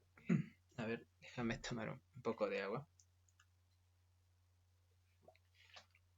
¿No? Y como te dije, este ensayo de resistencia de juntas al corte, o en su nombre corto, ensayo de corte directo, ¿funciona bajo qué criterio? Pues el criterio de Moore-Coulomb, ¿no? ¿Qué es el criterio de Moore-Coulomb? Pues es un criterio lineal que funciona con el círculo de Moore, ¿no? Donde el intercepto con el eje Y o tu eje tangencial me da el valor de la cohesión, la pendiente de tus distintos círculos de Moore, ¿no? Acá, por ejemplo, hay círculos de Moore, círculos de Moore, círculos de Moore, agarras todas sus pendientes y dibujas acá tu ángulo de tu tendencia lineal y la pendiente de esa tendencia lineal que es tu ángulo de fricción, ¿no? Acá, por ejemplo, ves netamente lo que sucedió en el ensayo, un esfuerzo normal, viste acá los esfuerzos de corte, ¿no? Que son los tangenciales, ¿no? Y, ¿no? Pues dice, ¿no? Estos valores de cohesión y fricción son esenciales para mis análisis, por ejemplo, de equilibrio límite, ¿no? Y acá siento de recordar que en el mes de mayo realizaremos, por ejemplo, los programas que vamos a usar, como son el Rockplay, el Switch, el Language, funcionan bajo este criterio, el equilibrio límite. ¿Qué es equilibrio límite? Equilibrio, ¿a qué te suena, no? A estática. Lo que estábamos viendo hace poco, ¿no? ¿Te acuerdas tu eje X? ¿Quién desliza, quién cae? Ajá. Bajo tu concepto de estática 1, de física 1, funcionan ¿no? Estos tipos de análisis. El tipo de equilibrio límite, ¿no? Esta relación, equilibrio viene por eso. Límite viene del factor de seguridad, ¿no? Por ejemplo, en la ingeniería civil se maneja, creo, más ese término, lo que es, ¿no? Los factores de seguridad. En rocas también manejamos lo mismo, ¿no? Y de 1, ¿no? Si es menor a 1 es inestable, si es mayor a 1 es estable, ¿no? Ajá, tiene también ese análisis, ¿no? Análisis de estabilidad de taludes en roca, la cohesión y la fricción son valores de gran importancia, ¿sí? Y en mis modelos con mayor razón aún, ¿no? Listo. ¿Y qué me va a terminar esto? Como te dije, uno, la posibilidad geométrica de caída y luego, ¿no? Como te digo, vamos a poder calcular algo que se llama factor de seguridad de mi talud, ¿no? Es por ello que también se han desarrollado distintos, por ejemplo, variaciones para esto. Un poco entrando a los que son los métodos probabilísticos, ¿no? Ese es, por ejemplo, tu línea, ¿no? Ajá, tu valor promedio. Listo, acá está tu valor promedio. Ya está. Ahí está muy bien tu mórculo. Listo, ¿no? ¿Cómo llegas a esto? Mediante una regresión lineal. ¿Una regresión lineal de quién? De tu esfuerzo normal y tu esfuerzo tangencial. Hasta ahí, todo perfecto, ¿no? Pero, ¿qué es lo que yo necesito? Pues para los análisis probabilísticos, ¿no? Ya tenemos que determinar factores mínimos y factores máximos, ¿no? Ahorita no me acuerdo el nombre del autor, pero determina esto, ¿no? A partir de tu criterio lineal. Esto es muy parecido, por ejemplo, lo que pasa en el Hook and Brown también, ¿no? Pero en el Hook and Brown restringido, ¿no? Algo parecido es. Entonces, lo que te vamos a generar son envolventes, ¿no? Una envolvente mínima y una envolvente máxima. Es decir, generar una amplitud, ¿no? Donde vamos a tener valores mínimos, medios y máximos. Esto es más usado para métodos probabilísticos, ¿no? ¿Qué es lo que hoy en día? ¿Y qué hago con esos métodos probabilísticos? Pues en vez de hallar un factor de seguridad, voy a hallar una probabilidad de falla, ¿no? Y aplicando métodos probabilísticos. A medida que la muestra se desplaza, existe un momento de fuerza normal. A partir de estos cambios y aumentos de esfuerzo, se plantea que se pueden obtener ángulos de fricción mínimos, máximos y promedios. ¿No? Ajá, esto es lo que me refiero con eso. No generar ya un intervalo. No porque es muy... o sea, cuando hacemos los análisis de estabilidad, nosotros, o sea, no es que necesariamente desde esta línea lo que está debajo es estable y lo que esté arriba es inestable, ¿no? O sea, imagínate que es mi línea y mi punto está justo acá por debajo, o sea, es totalmente estable. Y si está justo encimita, o sea, ya es inestable, va a caer, ¿no? O sea, no tiene mucho sentido eso, ¿no? La geomecánica, la mecánica de rocas no funciona así. Entonces, ¿qué es lo que yo voy a hacer? Generar un rango de parámetros mínimos y máximos, lo que me va a permitir un mayor análisis, ¿no? Eso lo puedo hacer con el Morculón también. No, y acá vemos, por ejemplo, ya un corte, bueno, un equipamiento más moderno, donde, y aparte es servocontrolado, ¿no? La automatización de estos ensayos, es decir, ya no vas a leer, ya no vas a estar preocupado viendo dónde cae el dial, sino ya hay un software, ¿no? Hay un equipamiento que te va a medir todo esto, ¿sí? Y aparte son servocontrolados, es decir, te dan un mejor estudio de la discontinuidad, ¿no? Que son, ¿no? Ellos son equipos más modernos, ¿no? Hasta incluso, mira, te permite hacer un análisis en 3D de tu testigo que has sometido te hace un modelo digital en 3D, ¿no? Es un equipo más completo, ¿no? Esto, se me ve el nombre de la empresa, creo que es no es Geotel, Geomec, si no me equivoco, que hace este tipo de ensayos, ¿no? Listo, a ver, vamos a empezar con esta parte. Un momento.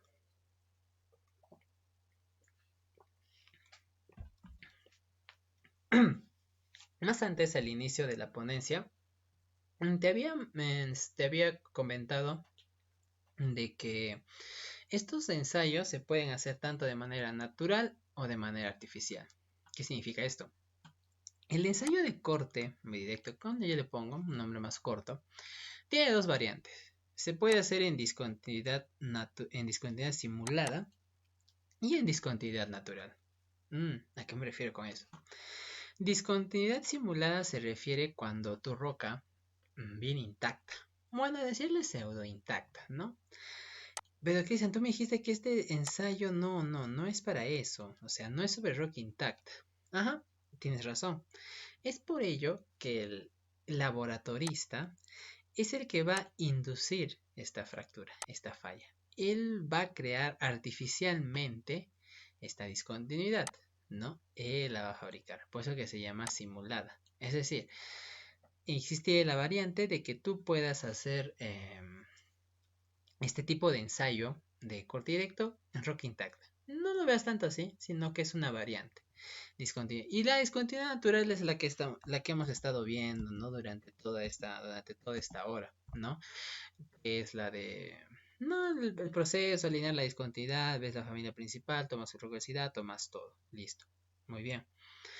Estas discontinuidades simuladas, ¿para qué traen esto? Es que mira, al momento de realizar análisis de estabilidad de taludes mediante este ensayo de corte directo, realizarlo en discontinuidad simulada, ¿qué les da? Un mayor grado de conservación. O sea, son modelos más conservadores, ¿no? ¿Por qué? ¿Qué es lo que elimino cuando hago discontinuidad simulada? Ponte a pensar. A ver, analicemos esto. Es que, por ejemplo, mira. El relleno, la geología es muy, ¿no? Muy caprichosa, ¿sí? Y los tipos de relleno son muy variados, ¿ya? Entonces, esto no es un problema, sino que dificulta un poco más el análisis de todo ensayo, ¿no? La geología es tan variada y la representación geológica en la mecánica de rocas está en las discontinuidades. ¿Y qué pasa?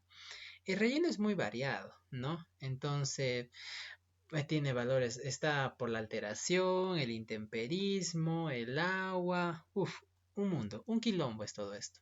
¿Qué es lo que pasa? ¿Qué ventaja tengo de hacerlo en discontinuidad simulada? Mira, ahí está la viveza. Es que en discontinuidad simulada, la fractura ya no es natural. ¿Y qué con eso, Cristian? Es que al no ser natural, no existe relleno. Claro, es como yo tengo acá, ¿no? Y tengo una galleta, ¿ya? Está mi galleta. Yo la parto en dos mi galleta. No es que mágicamente aparece el relleno, no. Si no, no hay relleno, ¿no? Es lo mismo, es una roca que estuvo, ¿no? Digamos, intacta. Y el laboratorista le induce la fractura. Pero al ser inducida, no tiene relleno. Ajá. Y al no tener relleno, pues hace más conservador mi análisis. Es como que ya no te arriesgas, ¿no? Si es un relleno competente, podrías empezar acá. Si es un relleno menos competente, podrías empezar por acá o por acá. Pero al no tener relleno, ¿de dónde empiezas? Desde cero.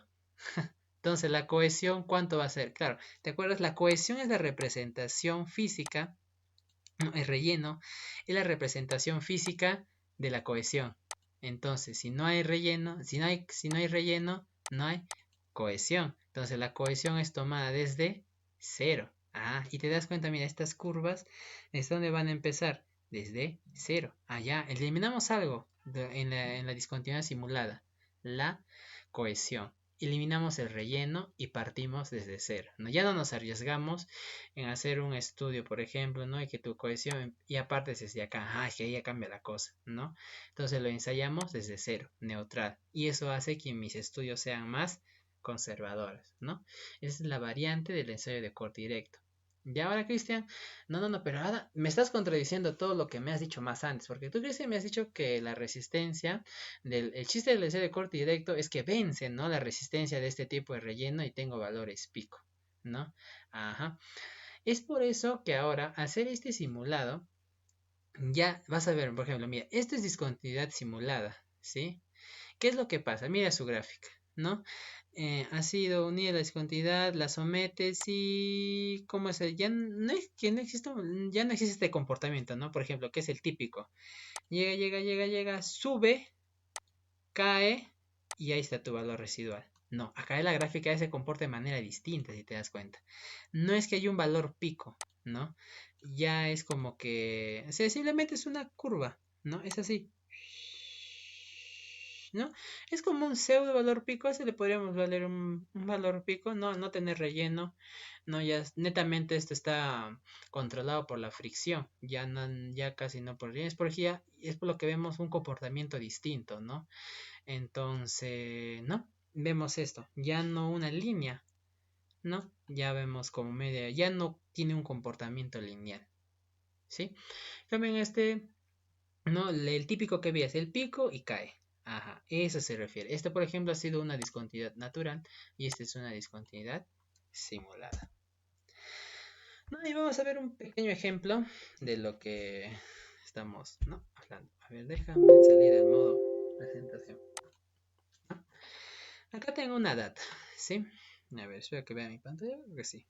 A ver, déjame verificar si están viendo mi pantalla. Sí, sí están viendo mi pantalla. Listo. Acá, por ejemplo, este es un ensayo en discontinuidad simulada, ¿sí? Acá están mis esfuerzos normales y mis esfuerzos tangenciales, ¿no? 5 estados. Por lo general, para este ensayo se hacen 5 estadios, ¿sí? En paramecánica de rocas. No, que aquí lo que yo quiero determinar, fricción y cohesión. Ya está, muy bien. Entonces, ¿cómo funciona esto? Pues voy a insertar un gráfico de tendencia, de dispersión, perdón. Listo. Acá a ver, sí, un poco más. Me voy a alejar un poco. Ya está, acá está mi gráfico de dispersión. Voy a seleccionar datos, ¿no? Acá, listo. No, vamos a llamar corte directo. CD, ya. ¿Quién va en la X? Los esfuerzos normales, que son los de acá. ¿Quién va en mi eje Y? Los esfuerzos tangenciales. Acá está. Listo. No, y te acuerdas cómo es. Este es el de Moore-Coulomb, ¿no? O sea, es un criterio lineal. ¿Y cómo obtienes esto? Mediante una regresión lineal, ¿no? Es por eso que hacemos esto. Aceptar, listo. Aceptar. Ajá, ahí están mis puntos. Sí, ya está. Ahí tengo mi línea de puntos. Entonces, acá vamos a agregar una línea de tendencia. A ver, acá está. No, como estamos hablando, es un criterio lineal. Listo, y tengo mi criterio lineal. Y voy a hacer mi regresión lineal, ¿no? Entonces, acá está mi regresión lineal. Perfecto. Y voy a representar mi valor de Pearson. Ya está. Listo. Muy bien. A ver, déjame agrandarlo para que lo puedas ver. Listo, ¿no? Ya está. ¿Y eso a quién te recuerda? ¿No? ¿Te acuerdas? Esfuerzo tangencial igual esfuerzo normal por la tangente de phi más la cohesión. Ah, es mi criterio de Moore-Coulomb. Entonces, en este caso, ¿cuánto sería la cohesión? Ah, pues la cohesión sería esto, ¿no? Claro, ya está. La cohesión, ¿cuánto es? 0.0954, ¿no? Listo. Esto solo se menciona, por ejemplo, como ejemplo muy didáctico, ¿ya? Y te vamos a explicar por qué. La fricción. Entonces, ¿cómo tendríamos que hallar? No es una reacción lineal, entonces, ¿qué tenemos que hacer? El arco tangente, ¿no? Igual a tangente. ¿Listo? ¿De cuál? De mi fricción 0.5277. Ya está. Ya tengo mi ángulo de fricción. Nada, pero... Ah, bueno, esto lo hubiera hecho acá. Bueno, déjame copiar esto. Pero recuerda que el Excel te lo bota en radianes. Entonces esto lo tengo que transformar a grados hexagesimales. Igual grados. Esto está en radianes. Entonces lo voy a convertir a grados hexagesimales. Ya está. Tengo mi ángulo de fricción que es 27.8 y tengo mi cohesión que es 0.0954. ¿Ya? Hasta ahí imaginemos, por ahora imaginemos que esto es un ensayo de corte directo natural. ¿Ya? Simulemos. Y así es como lo trabajaría. Digamos que esto es natural. Olvídate que es simulada. Ahorita te vas a dar cuenta por qué es simulada. Digamos que es natural, pues tú hayas tu cohesión, tú hayas tu fricción, así como te dije, ¿no? La comparas con tu ecuación que está acá. Creo que no le he copiado. No, creo que no lo tengo copiada. Ya. Entonces, no. Acá aquí va tu esfuerzo tangencial igual a tu esfuerzo normal por tangente de phi más tu cohesión. Simplemente haces una comparación. No, eso es muy parecido incluso a tu, ¿no? A tus ensayos de laboratorio de física, igualito. Cuando hacías tu MRU, MRV, idéntico, ¿no? Entonces ya tengo mi cohesión y mi fricción. Ese es el tratamiento normal.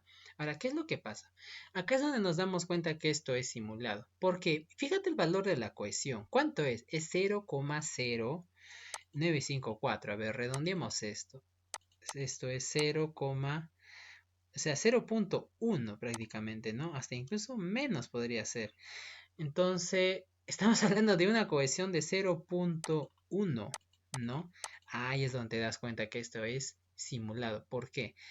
Es casi cero, ¿no? Ajá. Y ahí es donde te das cuenta que es simulada, ¿no? Porque, ¿qué pasa en las simuladas? En la simulada yo ignoro que tiene un relleno, ¿no? Entonces, al ignorar un relleno, ¿yo qué elimino? La cohesión, ¿no? Pero, ¿qué es lo que pasa? Claro, debería ser cero, ¿no? Pero, a ver, déjame mover mi gráfico. A ver, ya está. Déjame hacerle zoom. Listo, si te das cuenta, ¿ves? Es casi cero. Pero ¿por qué no es cero? Si esto es una discontinuidad simulada, debió darme cero. Pero no, me dio casi cero. El factor de error fue de 0.1. Pues esto se da, aunque sea simulada. Teóricamente debería ser cero. Pero no, los procedimientos de laboratorio, si es que fueron o no fueron correctos, el error humano, un error en las máquinas, da este error, ¿no? Entonces, ¿qué es lo que deberíamos hacer? Hay dos formas de corregirlo. La una forma sería de que esta línea tú le traces una paralela y que pase justo por la intersección.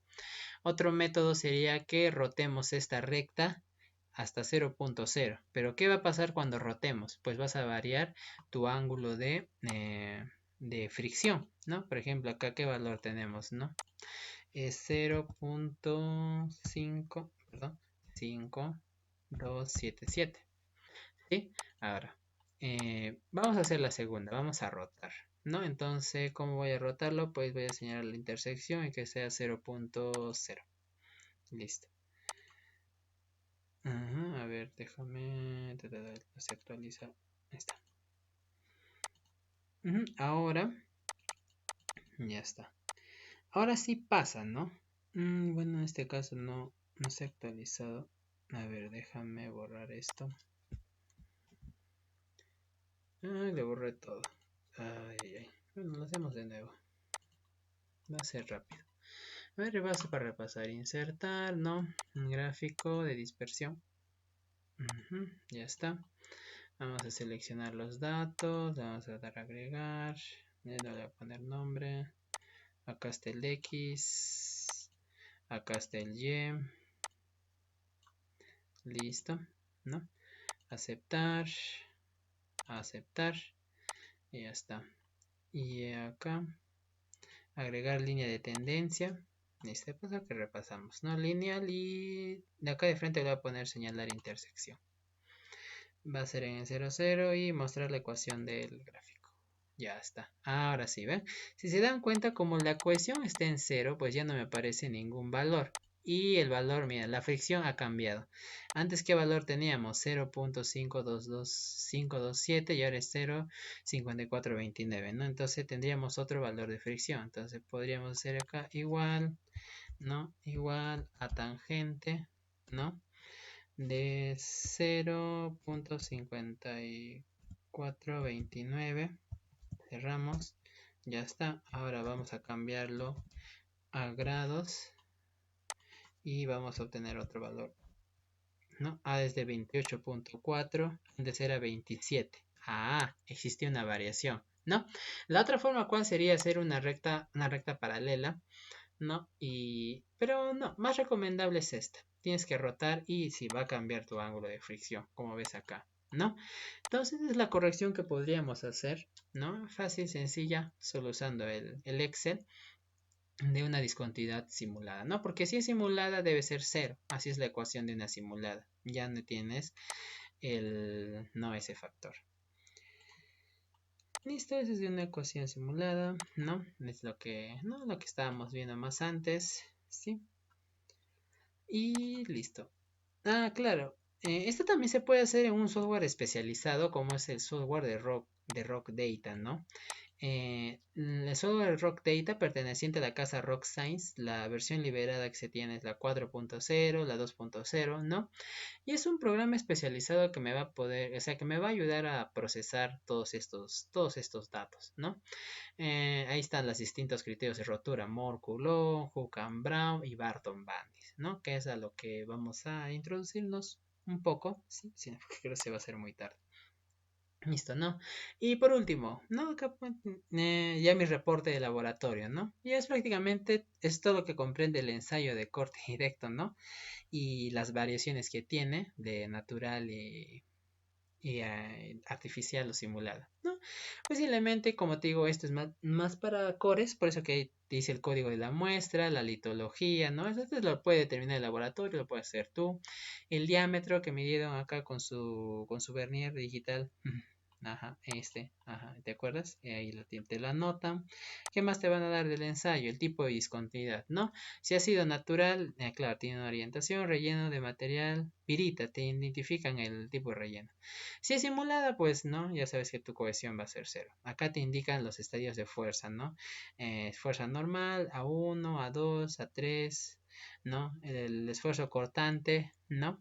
Estos son los que se van a mantener constante durante el ensayo y los que van a empezar a variar, ¿no? Y bueno, ¿no? Vas a tener tus... en rocas trabajamos con megapascales. Le ponen en kilonewtons, pero kilonewton es para suelos. Mecánica de rocas siempre vamos a estar trabajando con megapascales. Sí, y te va a dar el ángulo de cohesión y el ángulo de fricción, ¿no? En ese caso te dan un promedio, ¿no? Pero si tú quieres hacer análisis probabilístico, pues vas a tener que usar la variante que te mencioné acá, ¿no? Donde te van a tener que reportar un mínimo y un máximo, ¿no? En este caso te van a botar un promedio. Eso lo puedes determinar, el cohesión y fricción lo podemos determinar con otro software, ¿no? Lo único, ¿qué es lo que necesitamos nosotros nada más? Pues lo que te mostré acá son estos dos datos. Con estos dos datos nosotros podemos determinar cohesión y fricción. Y no en nuestro próximo taller vamos a ver, ¿no? Métodos probabilísticos y métodos determinísticos. Esa parte lo va a hacer un colega mío ¿sí? Va a ser un proyecto ambicioso, bueno, un curso ambicioso que vamos a hacer en el mes de mayo, ya que no solo vamos a hablar también de geofísica, ¿no? Muchas veces la geofísica nos dicen que es importante, en la mecánica de rocas es importante, pero no tenemos mucho conocimiento de ello. Así que vamos a hablar de geofísica y no métodos probabilísticos y determinísticos, todo esto aplicado a análisis cinemático de taludes, ¿no? Así que va a ser un curso muy interesante que se va a desarrollar, ¿no? Vamos a traer a un geofísico, una colega mía. No, no, yo no de geofísica también pataleo, si soy sinceros. Entonces ella se va a encargar más especialmente de explicarte esto, ¿no? Va a ser un curso bastante interesante, así que desde ya están invitados. Va a ser más o menos en el mes de mayo, así que, ¿no? Están invitados, muchachos. Listo, a ver, ¿qué más? Tenemos tiempo para un poco más. A ver, vamos a ver un poco. No, este es un curso más largo, pero vamos a correr un poco. También tenemos otro ensayo que se usa para determinar el ángulo de fricción, ¿no? Este ensayo que es conocido como el de tilt-test, ¿sí? El ensayo de tilt-test, o conocido como ensayo de inclinación, es un ensayo que se puede realizar tanto en campo como en laboratorio. En laboratorio, pues consta de este equipo. Es simplemente una mesa, un tablero, el cual el tablero puede ser llevado de arriba hacia abajo, ¿sí? No quiero el puntero, quiero el lápiz. Sí. Este puede subir o puede bajar, tú lo puedes subir o bajar como ves acá. Y en la parte de acá tiene un goniómetro que es simplemente un transportador que te va a medir un ángulo alfa. Ojo, no te mide el ángulo de fricción de frente. Lo que te mide es un ángulo de inclinación. ¿Qué es lo que va a pasar? Vas a poner 3 probetas de roca acá, una sobre otra, ¿sí? Así como ves acá, y la vas a inclinar. La vas a inclinar, esto lo vas a levantar, hasta que esta probetita que ves acá deslice hacia abajo. Va a deslizar y vas a medir ese ángulo con lo que ha deslizado, lo que es conocido como un ángulo alfa o ángulo de inclinación. Nada más, luego, ¿qué vas a hacer? Ya tienes este ángulo alfa, como ves acá, no, acá ya deslizó, este es el goniómetro que te digo, que es simplemente un transportador, y simplemente ese ángulo alfa lo vas a meter acá, ¿no? Listo. Ahí vas a hacer el procedimiento y vas a tener tu ángulo de phi básico o fricción básica, ¿no? Tu ángulo phi. Y no, básicamente eso es lo que es el tilt test, ¿no? Ahora vamos a hacer la introducción a Barton Bandis, ¿sí? Mi objetivo de día era enseñarte más este ensayito de corte directo, ¿no? Y este hilo, ¿no? Te voy a indicar qué es esto de criterio de Barton Bandis, ¿sí? Ya. ¿Te acuerdas lo que te dije más antes? Que la cohesión era un problema, ¿no? Y en la simulada ya se estaban deshaciendo de ellos. Pues, ¿qué dijo Barton Bandis? Ah, ya. Muy bien. Los criterios lineales en la mecánica de rocas no siempre se cumplen, ¿sí? Y eso lo vemos acá. Esta diapositiva que estaba guardando, ¿no? Es que no son... sí cumplen, pero tiene un pequeño problema, Mórculo. Esto. A altos... cuando se someten a bajos esfuerzos, no existe tanto la linealidad, ¿no? En altos esfuerzos sí, ¿por qué? Porque el pico y el residual son muy marcados, pero en materiales que no necesitan tanto esfuerzo para ser cortados, o sea, puede ser materiales más blandos, entonces el residual y el pico no se denotan mucho, ¿no? Por ejemplo, ves acá ves un pico y acá ves un residual muy notorio. En cambio, acá aparece una línea casi constante, entonces no se desarrolla tanto una línea, ¿no? Ya como que se está formando un criterio no lineal. ¿Dónde es lineal? Pues en las partes de alto pico, pero luego a los bajos esfuerzos no cumple, ¿no? Entonces, y ya se estaba incluso deshaciendo de ello, ¿no? Cuando hacen la modalidad de simulada, ¿no? Entonces, este criterio de Barton Bandis es un criterio que que se hace en afloramiento, primeramente, ¿no? Entonces, al no tener el apoyo del core, ¿no? Que es la data más confiable que puedas tener, pues Barton Bandis dijo, ¿sabes qué? El criterio de Morculón para afloramientos no me sirve, ¿no? Entonces tengo acá, ¿no? El Morculón que es tangente, sigma normal, acá, ¿no? Tangente de tu ángulo phi, más tu cohesión. Igual, Barton y Vance dijeron, no, la cohesión es un gran problema. Ya era un pequeñito problema en los ensayos de corte directo, pero cuando estemos en escala de afloramiento va a ser mucho peor, porque estás en el afloramiento. Ahí está directamente con las lluvias, ¿no? Va a ser netamente relacionado con lo que son el intemperismo, las alteraciones, ¿no? Entonces, tu relleno es un material un poco complicado de estudiar, ¿no? Y aparte ya no cumple un criterio lineal. Es por eso que ahora, ¿qué dice Barton? Sáquese. No, no voy a estudiarte la cohesión. No, y miren, acá está. ¿Se acuerdan el criterio de Mohr-Coulomb? No, por sigma normal, por tangente del ángulo de fricción más la cohesión. ¿Qué es lo que ya dejó de existir? La cohesión. ¿Qué es lo que me queda? El phi. ¿Y dónde voy a...? No, la fricción, que es la fuerza principal estabilizadora, pues ahora lo voy a llamar como phi equivalente. Y este phi equivalente me va a representar los parámetros de campo de una forma mejor. Teniendo el phi básico, que lo puedo obtener del ensayo de Till-Test, ¿no? O a través de residuales, que lo vamos a ver próximamente. Y voy a detener tres parámetros, JRC y el JCS, ¿no? Entonces, Barton-Bandis es un parámetro de rotura más para afloramientos, ya no para core, sino para afloramientos, donde yo necesito determinar tres parámetros en campo, ¿no? Uno es el phi básico, que puede ser en campo o puede ser mediante bibliografía. Otro es el JRC, que se obtiene mediante el rugosímetro, que es el peine de Barton. Y otro va a ser el JCS, que se obtiene con el martillo de Schmidt tipo N, ¿no?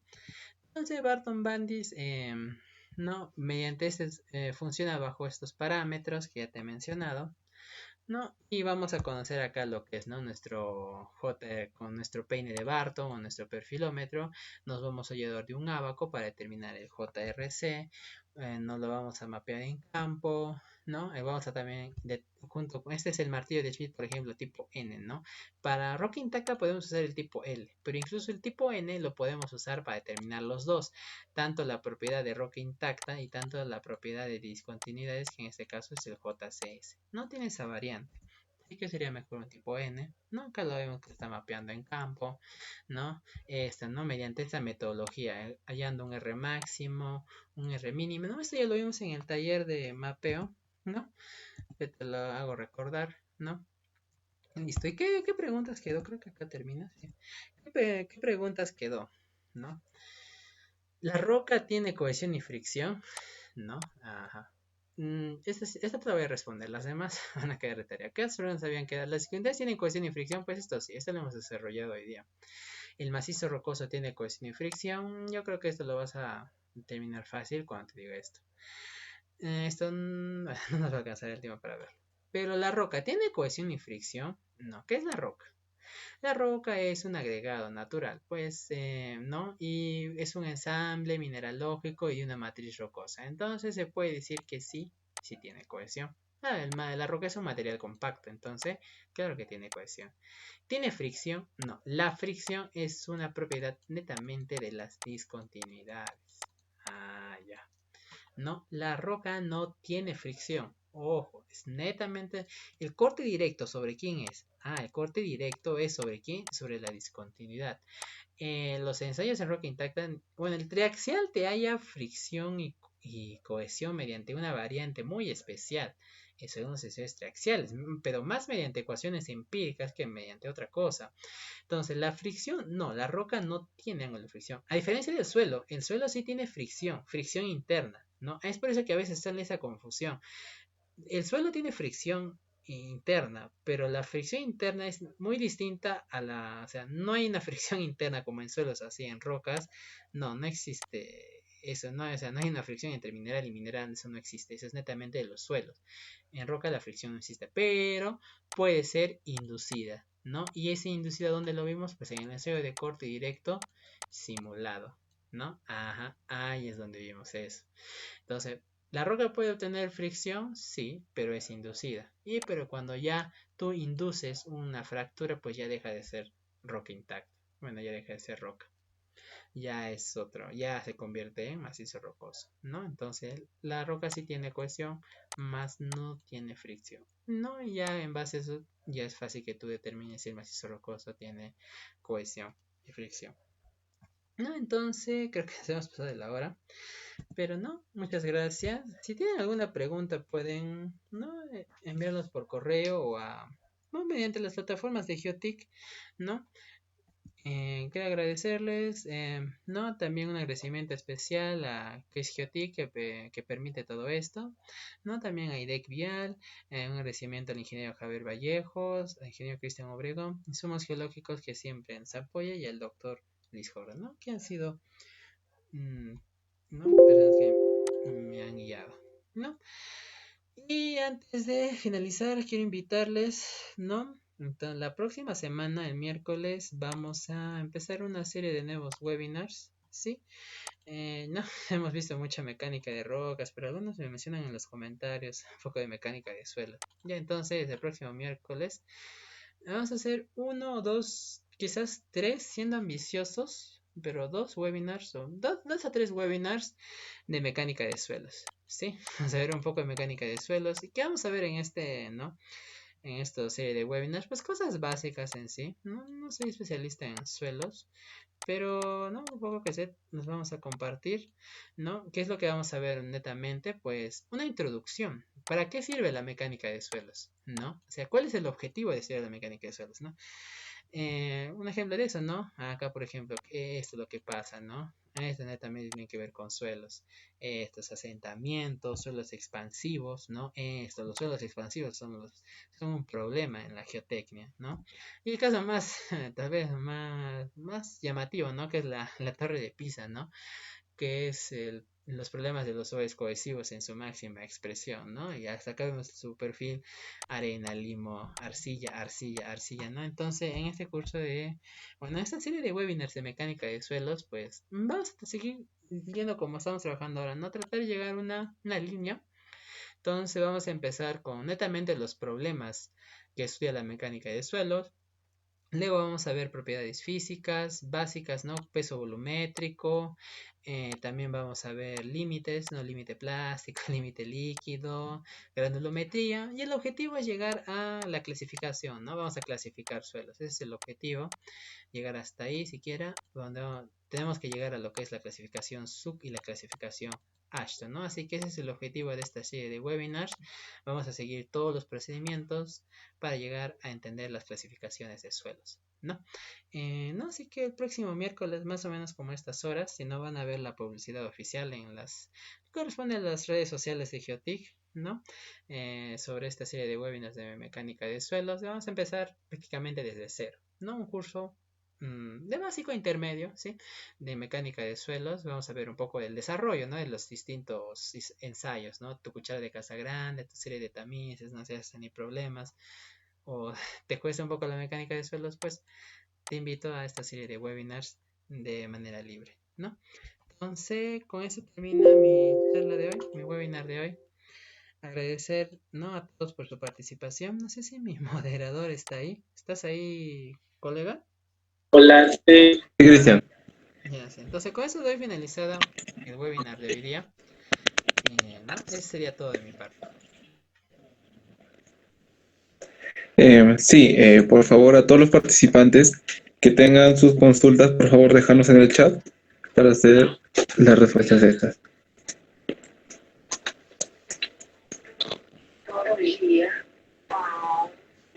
Eh, Cristian, acá tenemos una pregunta de Erlis y dice así: ¿en qué momento un macizo rocoso pasa a ser considerado como suelo? Ya. Un macizo rocoso suele ser considerado como suelo. Bueno, las clasificaciones geomecánicas nos dicen cuando ya la resistencia redondea los 20 megapascales es como un límite, ya. De 20 megapascales o de 15 megapascales, algunos lo mencionan, de resistencia, ¿no? Eso lo puedes medir con tu martillo de Schmidt, ¿no? O a simple vista, se considera técnicamente una roca, es como el límite entre 15 y 20 megapascales. Es esa línea donde, por ejemplo, divide lo que es ¿estamos hablando de una roca muy débil o estamos hablando de un suelo muy duro? ¿No? Ajá. ¿Y eso cómo lo vas a comprobar? Existe una propiedad física que se llama la ripiabilidad. ¿En qué consiste esto? Tú vas a agarrar tu muestra, o bueno, donde estás estudiando, agarras un fragmento. Y si con el frotamiento de tus dedos, ¿no? Esta muestra que tú tengas se pulveriza, estás hablando de un suelo muy duro. Pero si esta se mantiene, no se pulveriza, no sale ese polvillo, entonces estás hablando de una roca muy blanda, ¿no? ¿no? Es un método que se suele usar, en ese caso de límites, ¿no? Cuando ya estamos hablando o de suelos muy duros o de rocas muy blandas, ¿no?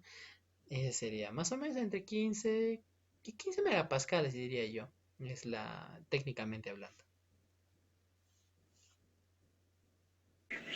Ok, Cristian. Bueno, creo que no tenemos más preguntas. Con esto estaríamos concluyendo este webinar. Agradecer al ingeniero Cristian por su disposición a presentar este webinar. Por favor, seguirnos en nuestras redes sociales, que próximamente tendremos más novedades en nuestros próximos cursos. Así que estén atentos a todas nuestras redes sociales y cualquier información comunicarse a nuestro chat. Bueno, Cristian, con esto estaríamos cerrando este webinar. Muchas gracias y buenas noches a todos. Muchas gracias, buenas noches, cuídense.